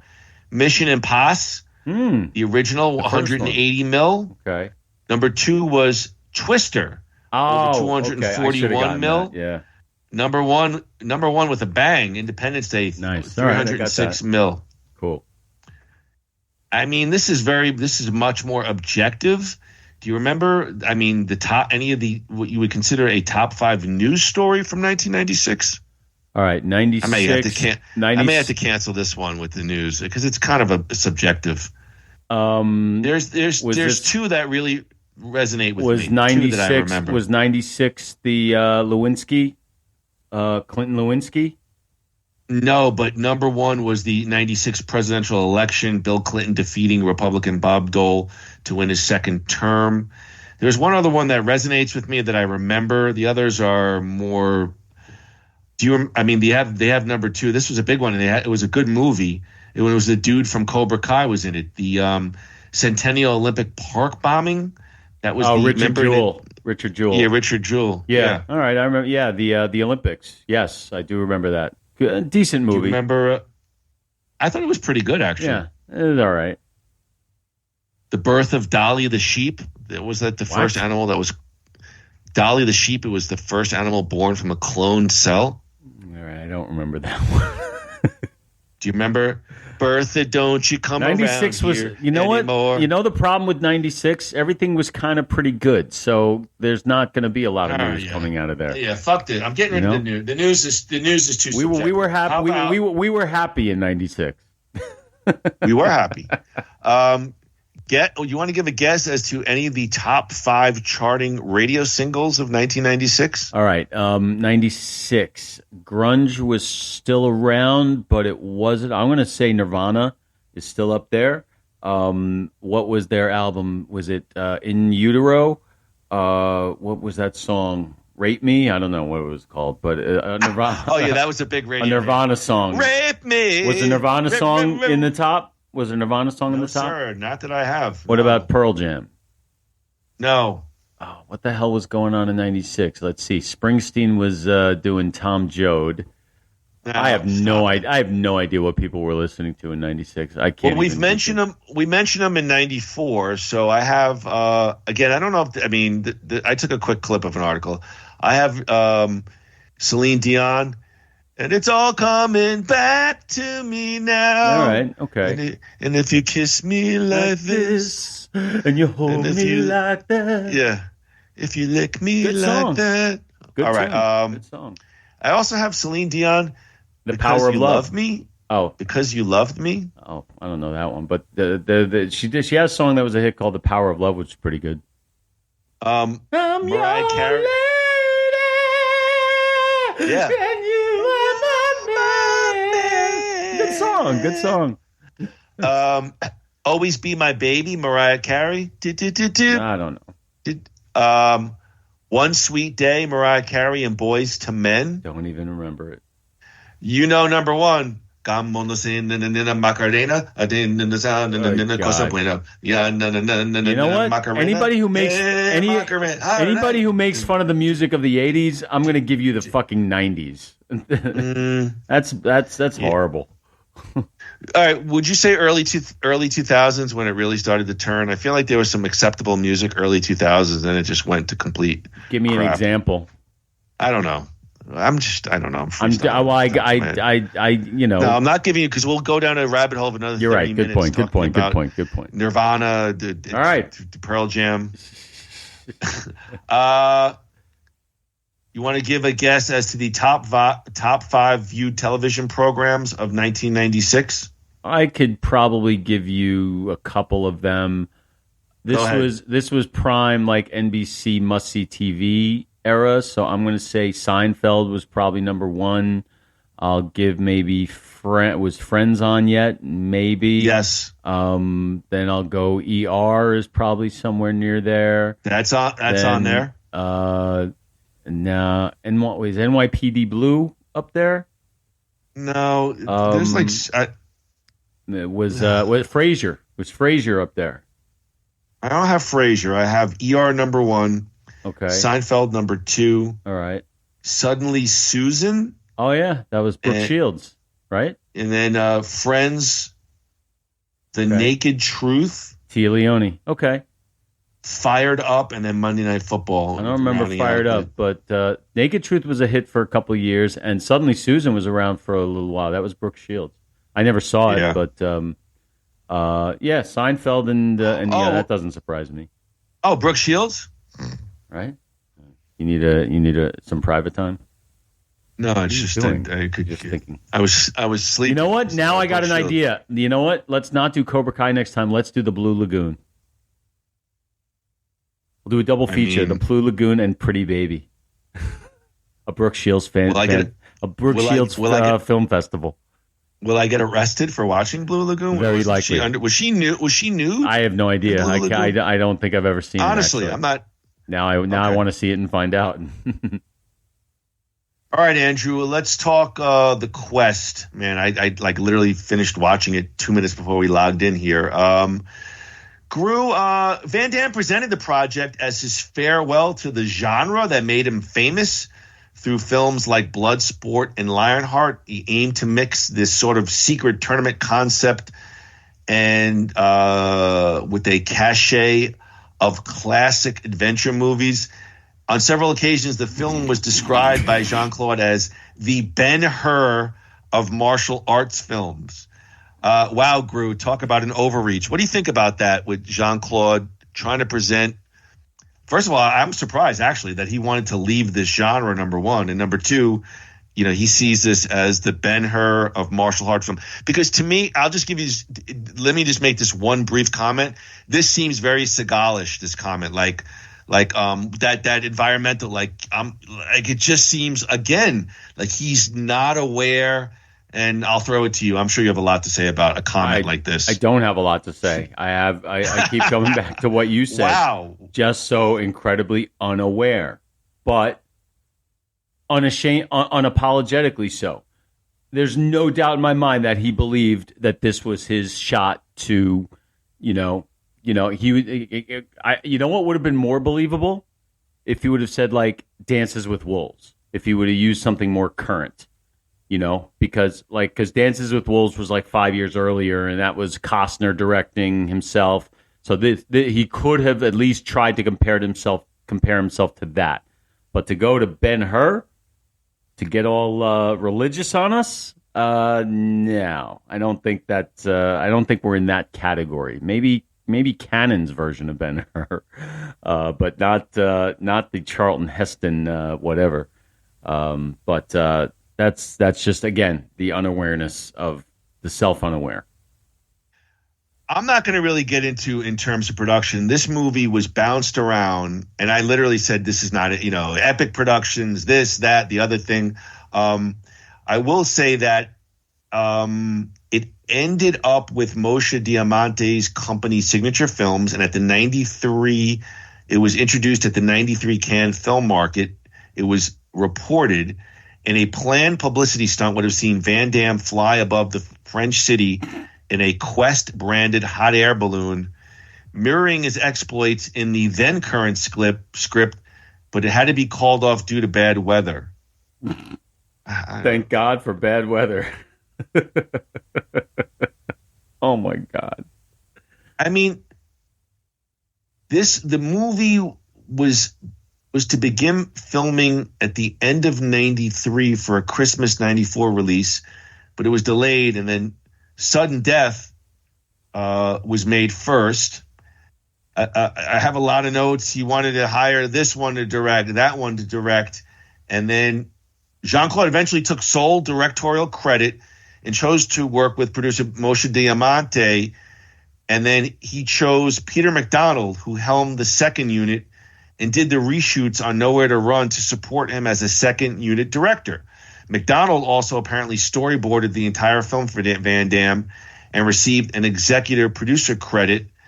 And the rumors are that he literally ghost directed the film. And I wrote in my notes, I'm already out of it just reading this. Yeah. Jean-Claude as a director, I mean, is he over his head taking the director reins here? Wait, look, we've heard it. No, go ahead. Go ahead. I'm sorry. No, I mean, Jean-Claude, on paper is receiving the director credit, but he hires like a strong assistant head coach, Peter McDonald.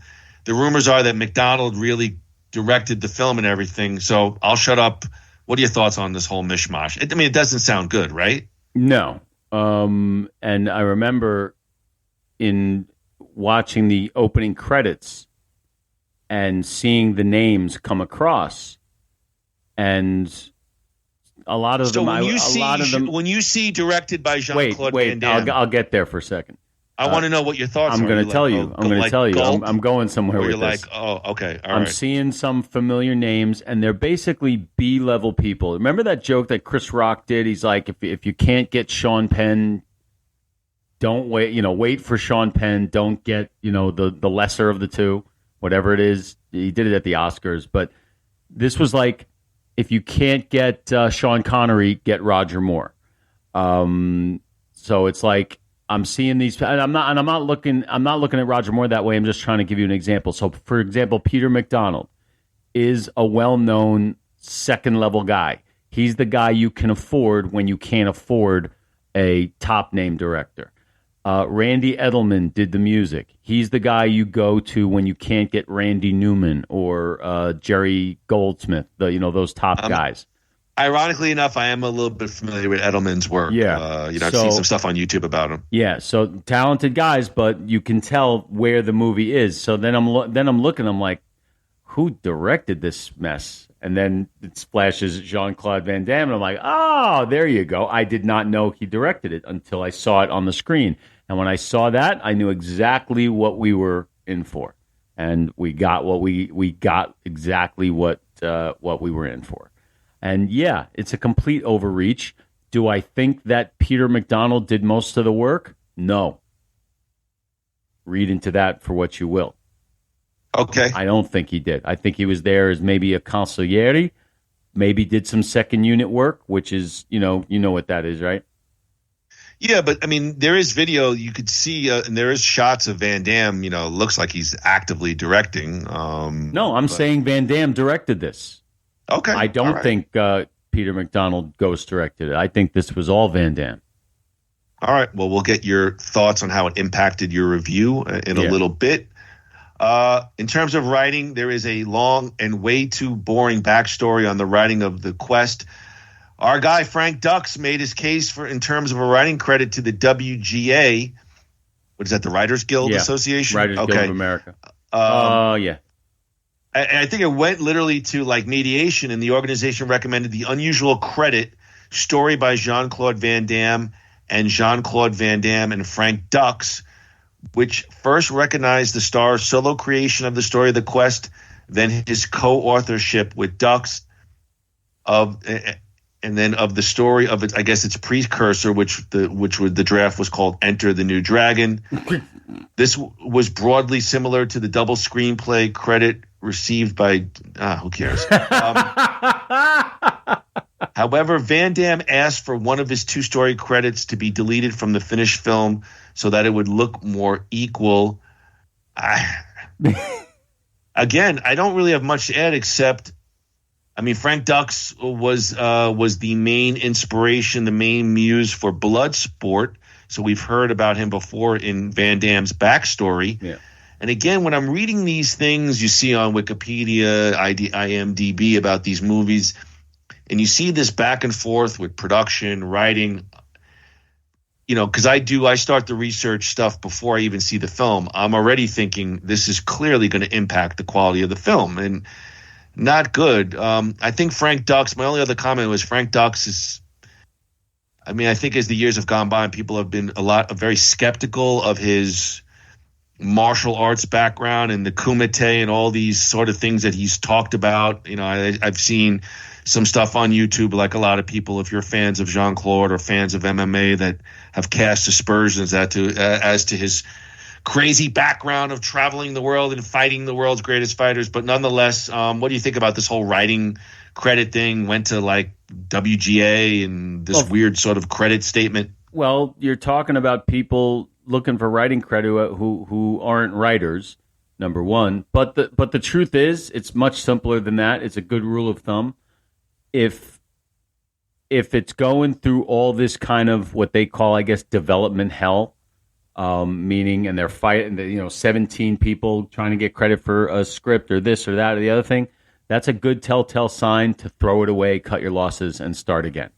Because it means it's doomed from the start. It means that if nobody can agree on anything before the movie starts filming, what do you think is going to happen once it starts filming? It's going to be even more chaotic. So that's what they should have done, as far as that's concerned. Is it uncommon for these kinds of things to happen? Probably not. But we hear about the big ones, and this sounds like it was. In hearing you describe it, it sounds like it was a big one. But that's like when you see a lot of people involved in making a movie, that tells you that there are too many cooks in the kitchen. Yeah, exactly. And when there are too many cooks in the kitchen, that's usually the end result is half baked. No pun intended, or whatever. So without giving anything away about my thoughts on the movie, it sounds like that's where this is headed.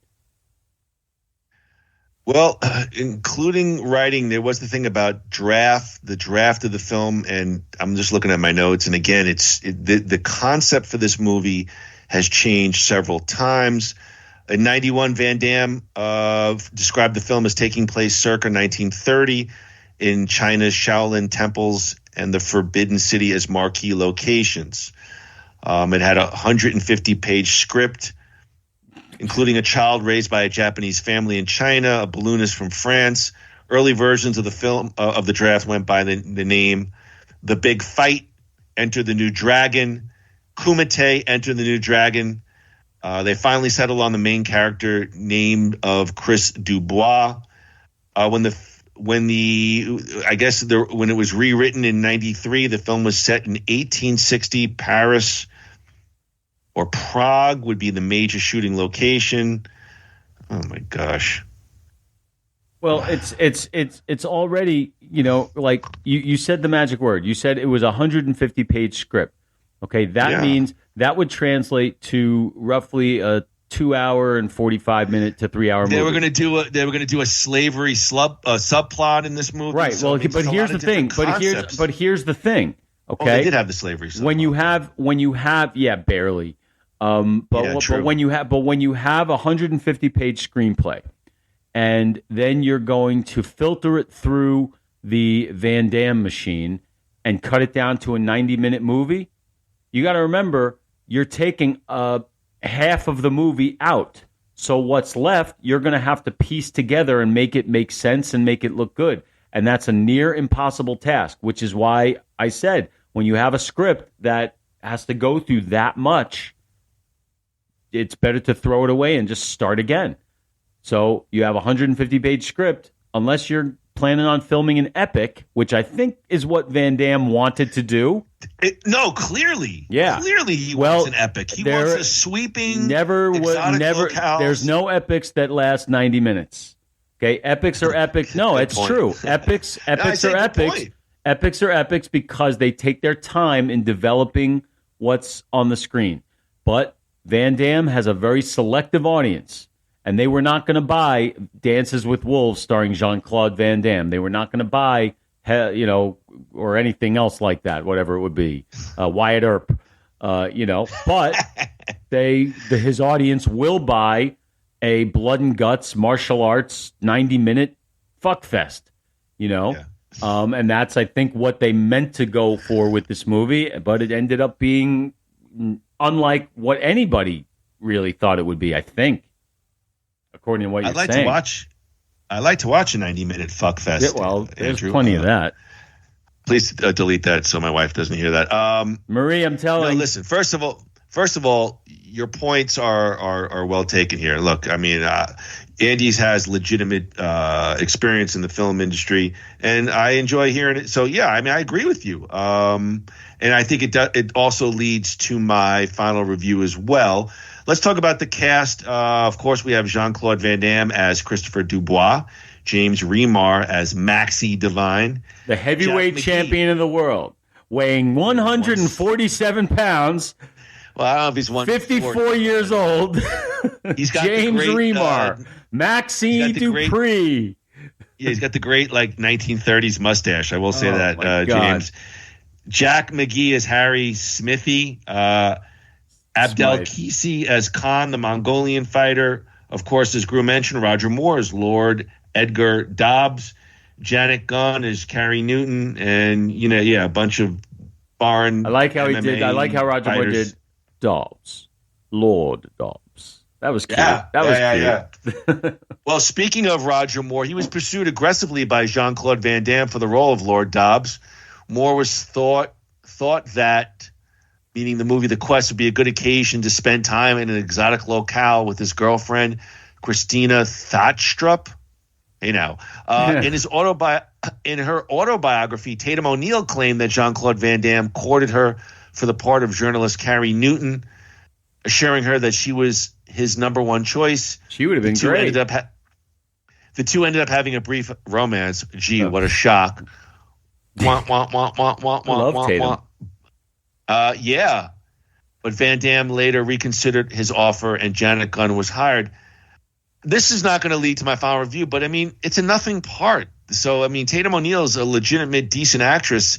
It's not really much for her to chew on there unless he had her and then he would have expanded the role a bit more. But even if he didn't, she would have done it because her career was nowhere at the time. But as someone who is she's really good, and she might have brought a next level of talent to, and maybe made the role into something more than whoever played it did. I forgot her name. What's her name? Janet Gunn. She wasn't good, which is why we don't even know her. We don't even know who she is after that. It's not much. His female roles are so similar across, right? Because he wants all eyes on him. Because he wants all eyes on him. That's why. Exactly. Why are we doing this, Van? We have nothing. No. All right. Hold on. But speaking of Tatum O'Neal, we were talking about drugs earlier. Tatum O'Neal. Yes, love Tatum. But she would have been at least she would have lended an air of realism to. She was married to John McEnroe, correct? Yeah. You can't be serious. Yeah. I was going to play that for a clip, one of our blah, blah, blah, blah, blah. All right, Gru, Jean-Claude had a hand in picking several of the film's fighters. The climatic opponent, the Mongolian wrestler named Khan, was played by Abdel Kisi, a Moroccan-Belgian with a background in striking. You may remember his brother, Michel Kisi, as he played the final antagonist in Lionheart. Gru, any... So that was his brother. You sort of hinted at some of your thoughts on the casting, but what do you think overall the casting of the movie The Quest? Well, Quest! Again, it's you're getting B-level guys. Although I will say this, I don't buy that. I don't buy Roger Moore was great. But I don't buy that he was the one they wanted. He was probably the one they could afford. Because remember, at the time, here's a great example. What was one of the top 5 movies of the year, and who starred in it? The Rock, starring who? Sean Connery. He was the hot hand. He was the hot Bond. Moore was always the second class guy. So I'll bet you Van Damme was like, we're going to get Sean Connery for this, and then they had to settle for Roger Moore. So even though Roger Moore's great, like, take nothing away from him, and he's good in this. He's chewing it up. He's chewing it up, and I loved it. But other people like Janet Gunn. Who is Janet Gunn? Well, they could have they could have done better than that. She should have stayed with Tatum a little longer.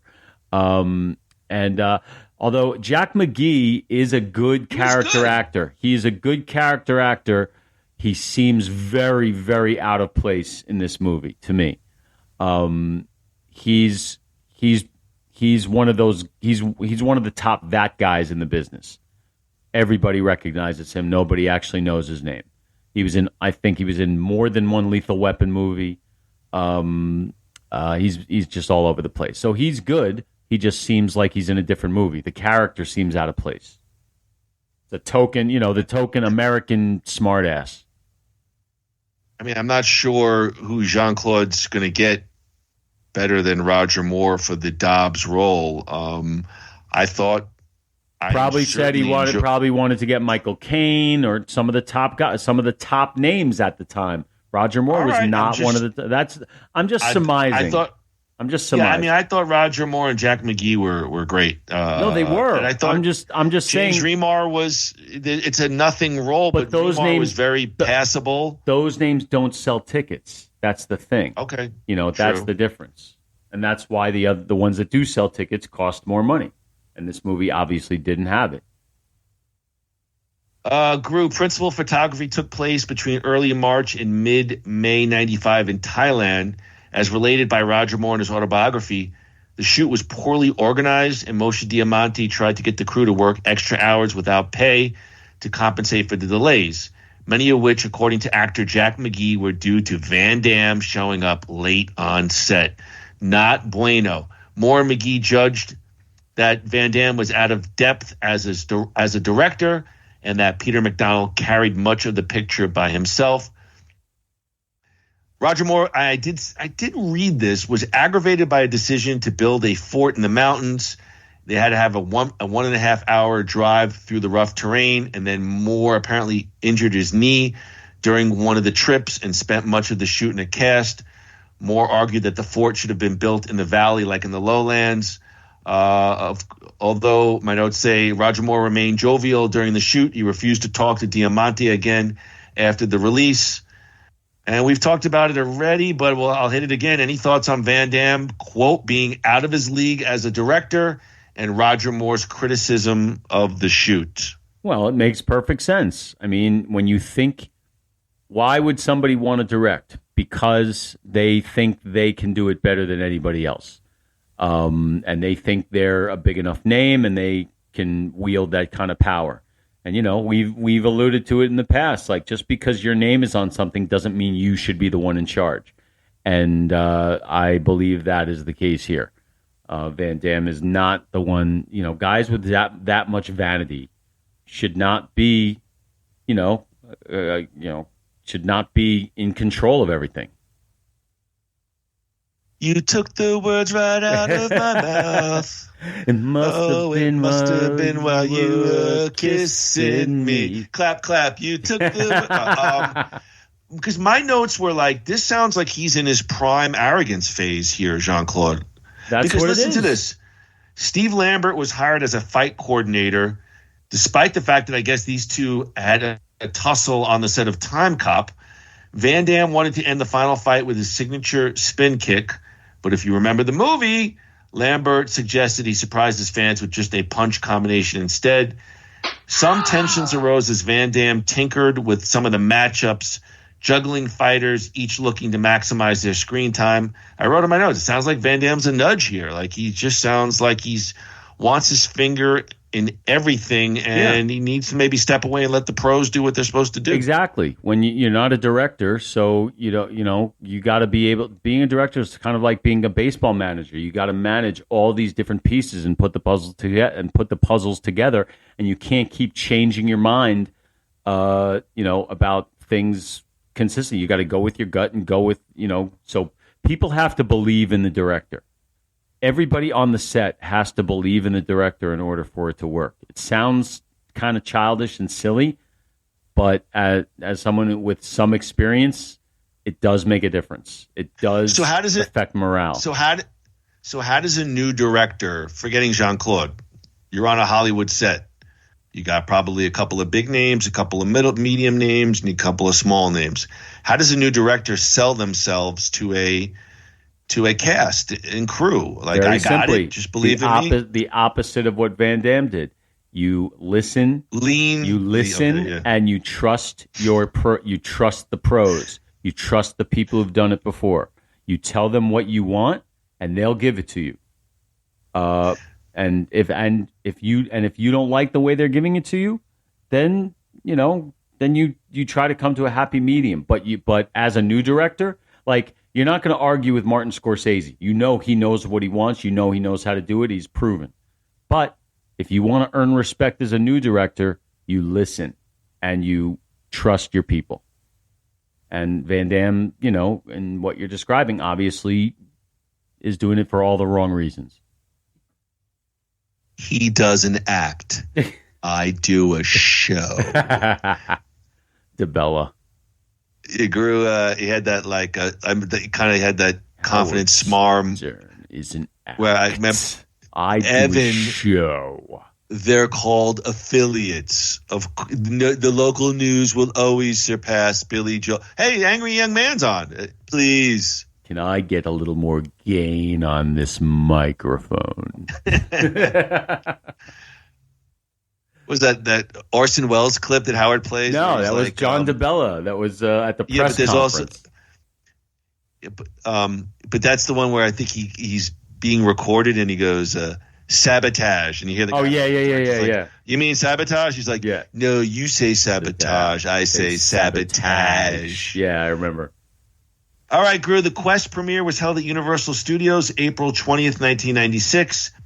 Van Damme rode in on an elephant, and Roger Moore in a rickshaw paraded through the park with some of the film's martial artists in traditional attire. The fighters then performed a demonstration of their respective disciplines on a Quest-themed stage for the visitors. According to Roger Moore, Van Damme had promised him an above the title credit alongside himself when he signed on. But the British vet discovered during the film's promotion that Van Damme had failed to honor his promise, further exasperating his disdain for him. That's kind of if that's true, that sounds like a scummy thing for Van Damme to do. Gru, Van Damme fighting with Roger Moore. Your thoughts? Does this just add to the layers of? Think about it.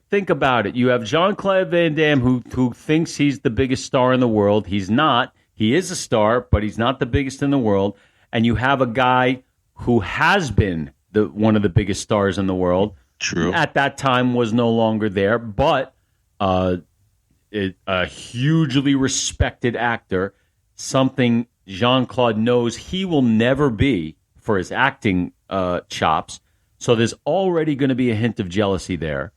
There's going to be a hint of jealousy on the other side because at the time Van Damme was a bigger star than Roger Moore. So it's a recipe for disaster to have a guy A, with that kind of ego, B, carrying the movie to be the director. You need somebody who can keep it grounded. And that was not the way to go here. Especially with a movie that already had too many cooks in the kitchen. You needed to bring in a pro who could silence all that and say, "All right, everybody shut the fuck up. I know what I'm doing. This is what's happening." But they went in a different direction. Should have brought Andy Grew in. I want because I wouldn't have known how to do it any more than Van Damme would have. Grew with a Marlboro Red and a chocolate milk and go, "Listen here, motherfuckers, get your ass over on this bench. Jean-Claude, get over here."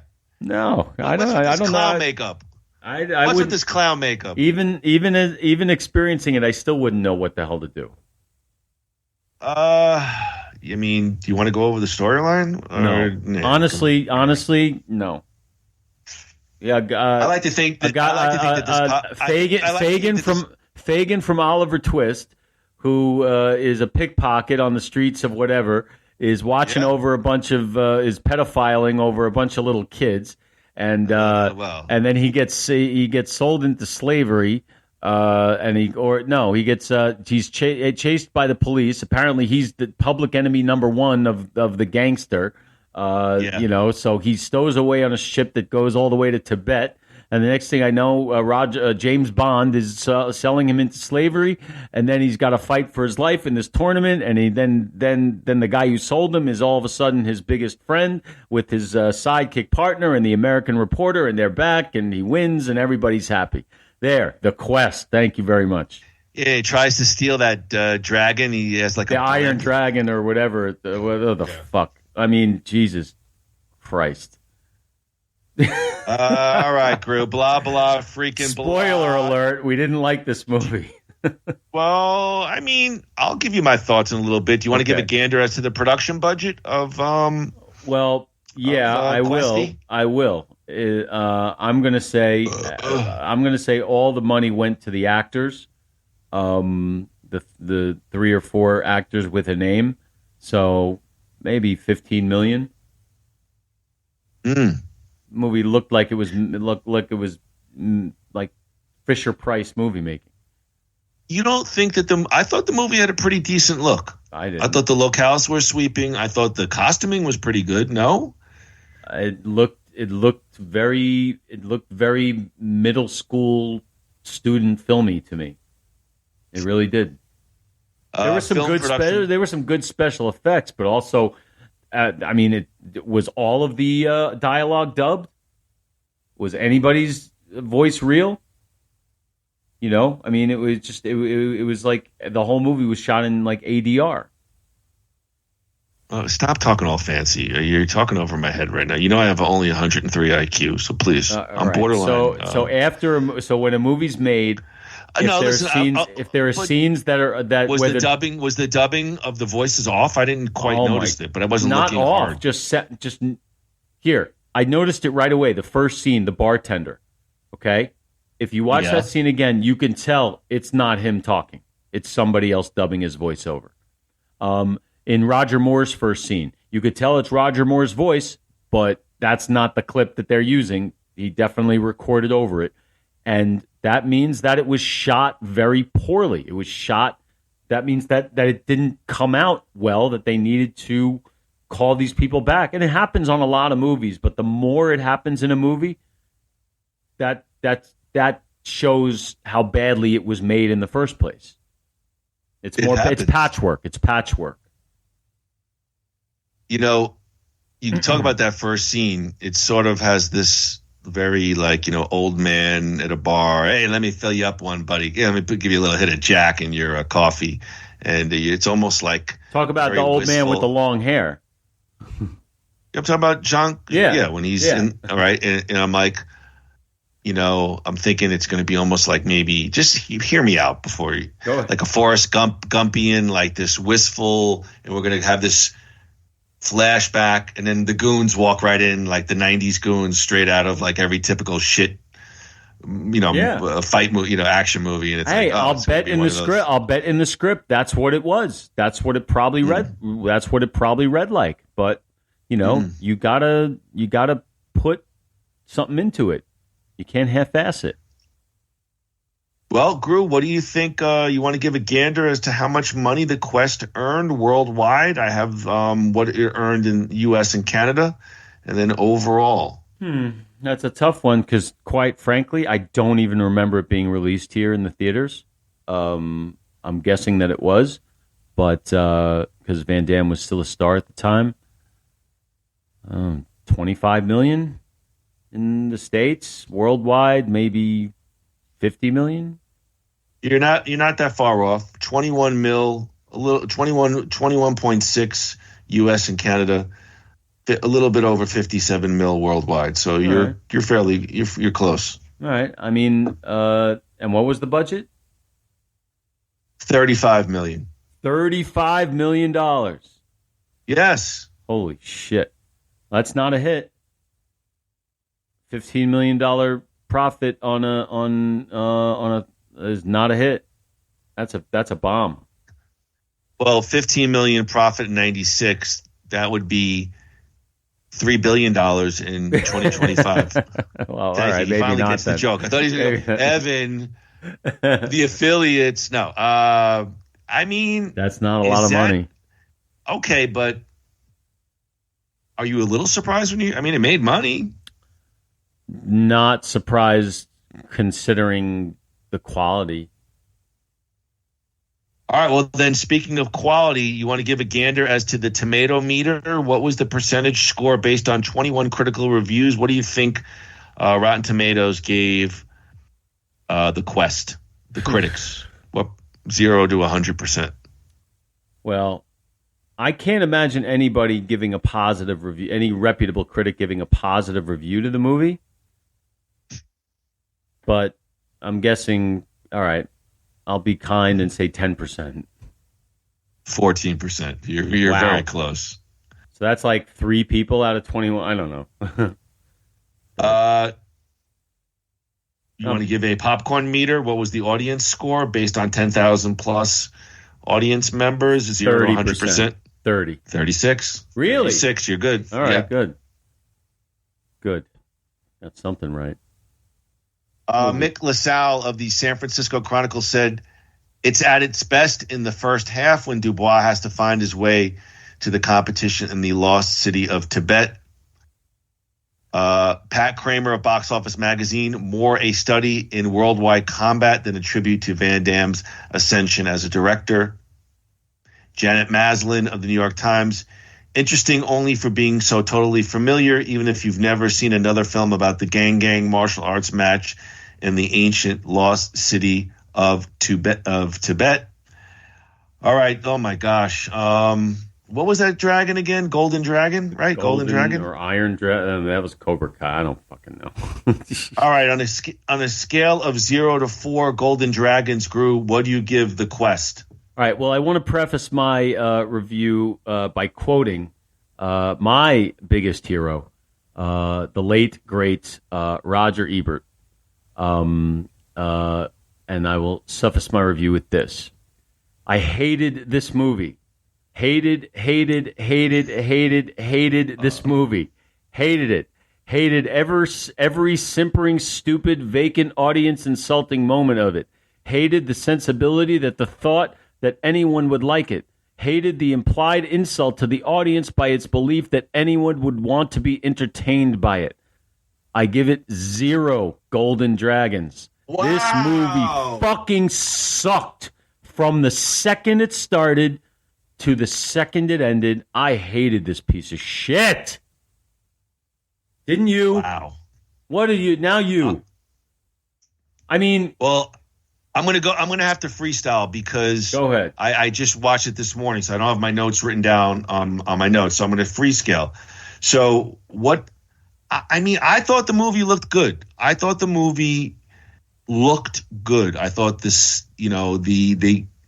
like I watched it. I felt like I was watching like whatever it was, the 1930s. I thought, I felt like I was watching No Retreat, No Surrender, except that was meant as that this was to be taken seriously. Sorry, Andrew. Sorry. Wait, hold on. Let me. We're gonna have to talk to the shareholders about continuing Well, actually, I sent you the clip. I guess you didn't like it. We were going to tariff our podcast since we're going to Canada. I sent you a sound clip of us threatening to tariff Ryan 25% on Van DAMMIT, because maybe if we have to continue doing these not so good films. I thought the movie looked good, and I thought the actors were fine. I mean, I enjoyed Roger Moore. I enjoyed the chubby Jack McGee, me and Bobby McGee. Yeah. I mean, Van Damme here, unlike Street Fighter, I thought they put him in a position a little bit more to succeed. He doesn't say a lot. That's all I'll say about that. What I didn't like about the film, I mean, the fighters are straight out of like general casting 101. Like, let me give you an African guy, black guy with like the beads. Asian guy fights like a monkey. It's like these sort of broad stereotypes, and I don't think it's aged well. I think that for me, the actual shooting of the film, there's like weird slow-mos that I don't get, and then there's like, like the one time they the crumpled up piece of paper. Remember the crumpled up piece of paper? They spent like 30 seconds following that fucking thing. Like what are you doing? And I don't know if that's Van Damme or the other guy, but some of it was weirdly shot. Van Damme's the director. Here's my thing, where I guess I disagree with you. I think this is much more watchable than Street Fighter. This is Street Fighter. This is more Street Fighter than Street Fighter. I mean, the fights are quick. Some of the fights are entertaining.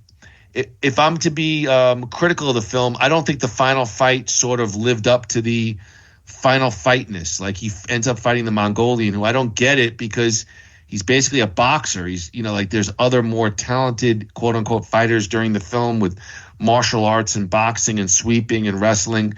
The Mongolian guy is just a big guy. I liked how they opened up the final fight, like it spilled out into like the courtyard sort of thing. I thought that was like Rocky V-ish, like we're going to the streets. I thought that was okay, but the final fight lacked the drama. It was like John Cena 5 moves of doom. Like, you knew Van Damme was going to get beat up.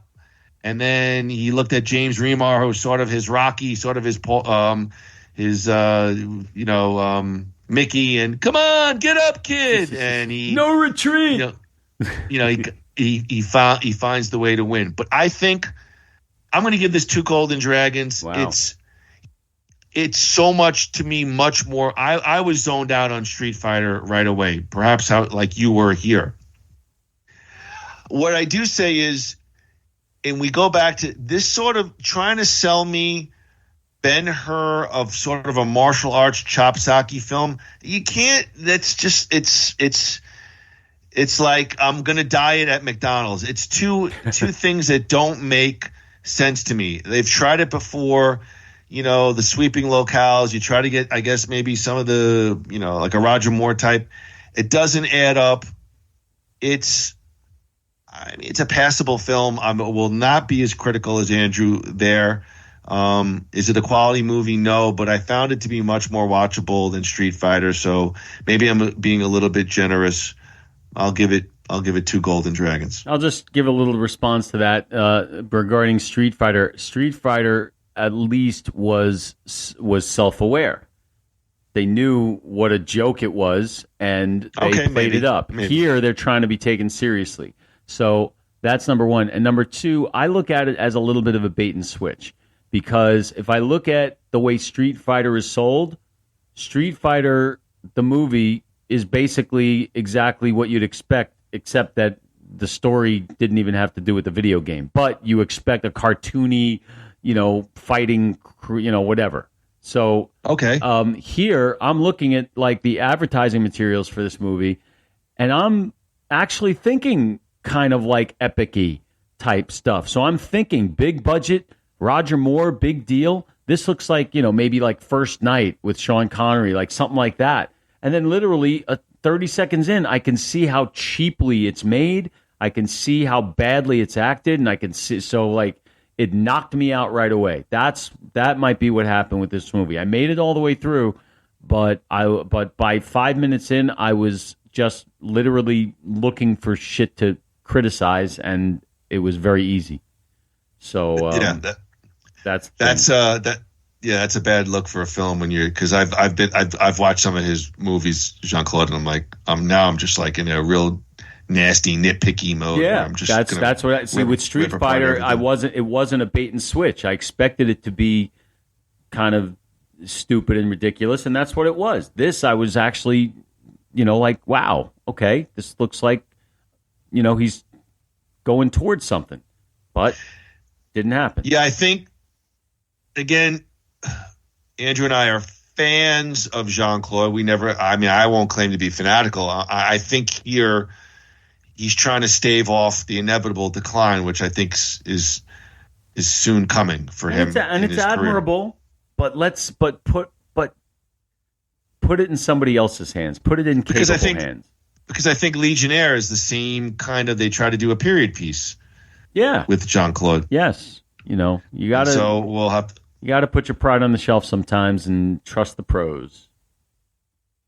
All right, Gru, let me trust you. You want to give us one thing you're watching this week? Any recommendations or anything to say? I'm hoping that you saw it, but the Saturday Night Live 50th anniversary special, the 3-hour special, was on, I think, last Sunday, and I must say it was an absolute home run. I did not expect it to be, but I was laughing throughout. I thought they did a lot of great things. I thought they had a great mix of current players and former players, and I really laughed a lot, and I was very pleasantly surprised by the SNL 50th anniversary special. I watched the entire concert because the music special, because we went to Marie's daughter for dinner and we put it on. And so it was on in the background, and I did walk over and watch a couple of performances. Enjoyed that. Actually, my favorite I never heard of this Robin Byrne. She's had like a dance song. Yeah. It was tremendous. She came out with David Byrne. Well, I found out they're not related, but they did. That was really, really cool. So I did enjoy that nice mix of music and some comedy music done with Saturday Night Live. I did see some of the skits. I haven't seen the whole thing through and through, and what I saw was funny. So not much more to add. Did you see Eddie Murphy? I did see that one. Which one? He was in 2. I saw the one with the scared straight. Oh my God, that had me laughing so much. But they did Black Jeopardy where he was Tracy Morgan. You got to see that one. Didn't see that one. YouTube that one. You will love it. YouTube it. Okay. But so what are you watching? It's been what true crime, murder, blood and guts documentary are you watching this week? It is a documentary, but it's you might be surprised. Amazon. This is the Tom Green documentary. Ooh. And I am a fan of Tom Green. Certainly not a huge fan, but I caught this on a rare trip to Amazon. It's like, once in a while I go to Walmart. I don't go very often, and Amazon Prime is kind of like my Walmart. Like I ended up there and I just started fishing around, and I remember Tom Green. I remember being a fan, certainly of his TV stuff, the MTV stuff. Of course I saw, the 1 or 2 movies that made it big. Freddie Got Fingered, which was really sardonic and sometimes funny, but very weird kind of movie. But, the documentary covers, he's had really quite a career he was part of a rap group in Canada, public television, CBC, to guest hosting The Late Show. And, apparently he left LA. He lives on like a farm in Canada. Wow. And it follows him, and he's on a farm, and I think he does some local comedy shows. He's still pretty popular in Canada, and he may do maybe some dates in the States. It shows he reunites with Drew Barrymore on her show. Yeah, I think he had the testicular cancer, which I think really kind of knocked him out for a while and kind of hurt his momentum. Interesting guy. That's all I'll say. If you're a fan of Tom Green, this is the Tom Green documentary on Amazon Prime. Well, I will say that he is an interesting guy. I actually met him once and spoke to him for a good amount of time. It was at remember I used to go every now and then to the after parties for Saturday Night Live. When Jimmy, my guy Jimmy, would get me into Saturday Night Live. So one was the post 9/11 episode with Drew Barrymore, where she hosted, and that was during the 5 minutes she was married to Tom Green. And I went to the episode, and I went to the party afterwards, and Green was just like, while Drew Barrymore is literally holding court. He's just sort of standing in the corner, just like awkward and weird. And I just started talking to him. And it was a cool conversation. He's really down-to-earth guy. At the time, Tom Green was thought of as, this absolute nut job. But he just came across as very down-to-earth and really cool. So I'm actually going to watch that. It's on my radar. One thing I did learn was he was kind of the basis for Jackass. Like his show, I heard that he did a lot of those wacky stunts, candid camera kind of thing where people are doing falling and watching people's reaction. So interesting guy. All right, good. Again, stuff. when you watch these documentaries, they have a more expansive career than you really remember. All right, Gru, for our next episode of Van Dammit, it's a special request from one Ryan Rebalkin. All right, we won't tariff our podcast, Ryan, but we're going to break out of the chronological timeline. We're going to go into the multiverse of Jean-Claude Van Damme, and we're going to cover the newest Jean-Claude Van Damme franchise. We're going to call the podcast Kill 'Em Alls. There's Kill 'Em All, which was released in 2017, and Kill 'Em All 2 was released September of 2024. Gru, nothing hotter than a Jean-Claude Van Damme movie franchise. Kill 'Em Alls. I can't wait. I can't wait. I'm so excited. Not one, but how many? Two features. We got 2. All right. Thank God. When did those come out? 2017 and 2024. All right. So you know what? Those give me more. I'm more interested in those kinds of things now. Okay. Because it seems like all these old Van Damme movies, it's just the same shit over and over again. Now I'm looking forward to seeing this kind of thing. I want to see what he's bringing to the table now. Okay. So I'm looking forward to it, actually. All right. So, we've discussed a couple of topics for Nothing Worthwhile. We were going to do a look at Mr. Backlund, the ironic Bob Backlund character from the early 90s. Billy Joel's Glass Houses came up. Jackie the Joke Man from Howard Stern, but we're going to settle in on let's do the final season of Cobra Kai. Let's do that one, season 6. Okay. Because I'm a good portion into it, and of course, like everything else, I have a million thoughts. I'm going to blab my big Jewish mouth on the next Saturday, season 6 of Cobra Kai. Great. I've completed it, and I'm ready to talk. So, oh boy, can't wait. Can't wait to discuss. All right. Let's just fuck you. Let's No. You got to finish. Right, I'm not saying a word. You got to finish. You got to finish. I'm joking. That's what she said. Right, you got to finish. Hey. Oh, yeah. All right. What are you doing for the rest of Saturday? Tell everybody. I'm going to go have lunch with a couple of friends. I'm going to go have lunch with a couple of friends. Then be back here. Then planning on not waking up till tomorrow around 10 a.m. Good for you. Right. Although I do want to watch. I don't know how the hell this happened, but I just passed out last night, like right in the middle of SmackDown. So I do, before The Rock even showed up. So I do want to watch that. So I am going to watch that this afternoon. Maybe I'll do that after I'm going to walk the dogs. I'll send you my notes, and then I'll eat a little lunch and watch, see what The Rock has to bring to the table. Yes. All right, Gru, take us out of here, man. All right, ladies and gentlemen, thank you so much. We can't really thank you enough. There really is no way to put a monetary value on how much we thank you and appreciate all 7 of you who listen to us on a regular weekly basis. Especially those of you. Give us a good posting. I mean, please. Yeah. Get us some numbers. But thank you for listening to us rip apart the Quest today, the Jean-Claude Van Damme classic, if you will. We're certainly looking forward to coming back to the mothership of Nothing Worthwhile where all questions are finally answered. Season 6 of Cobra Kai. It has come to an end.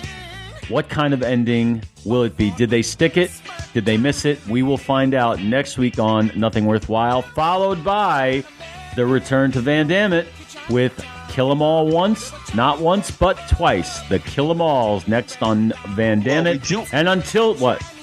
Well, we do have to factor in. We're on the road to Mania, so are we? I mean, we'll have a Mania I mean, how many more weeks? Real quick till WrestleMania. How many more weeks? It's April. We got 2 months. Yeah, it's April 19th. We're fine. We got plenty of time. Plenty of time. But an exciting spring is coming your way to the Nothing Worthwhile universe, and we can't wait to share it all with you. And until then, ladies and gentlemen, I say no retreat, no surrender. Here comes the big boss. Let's get it on.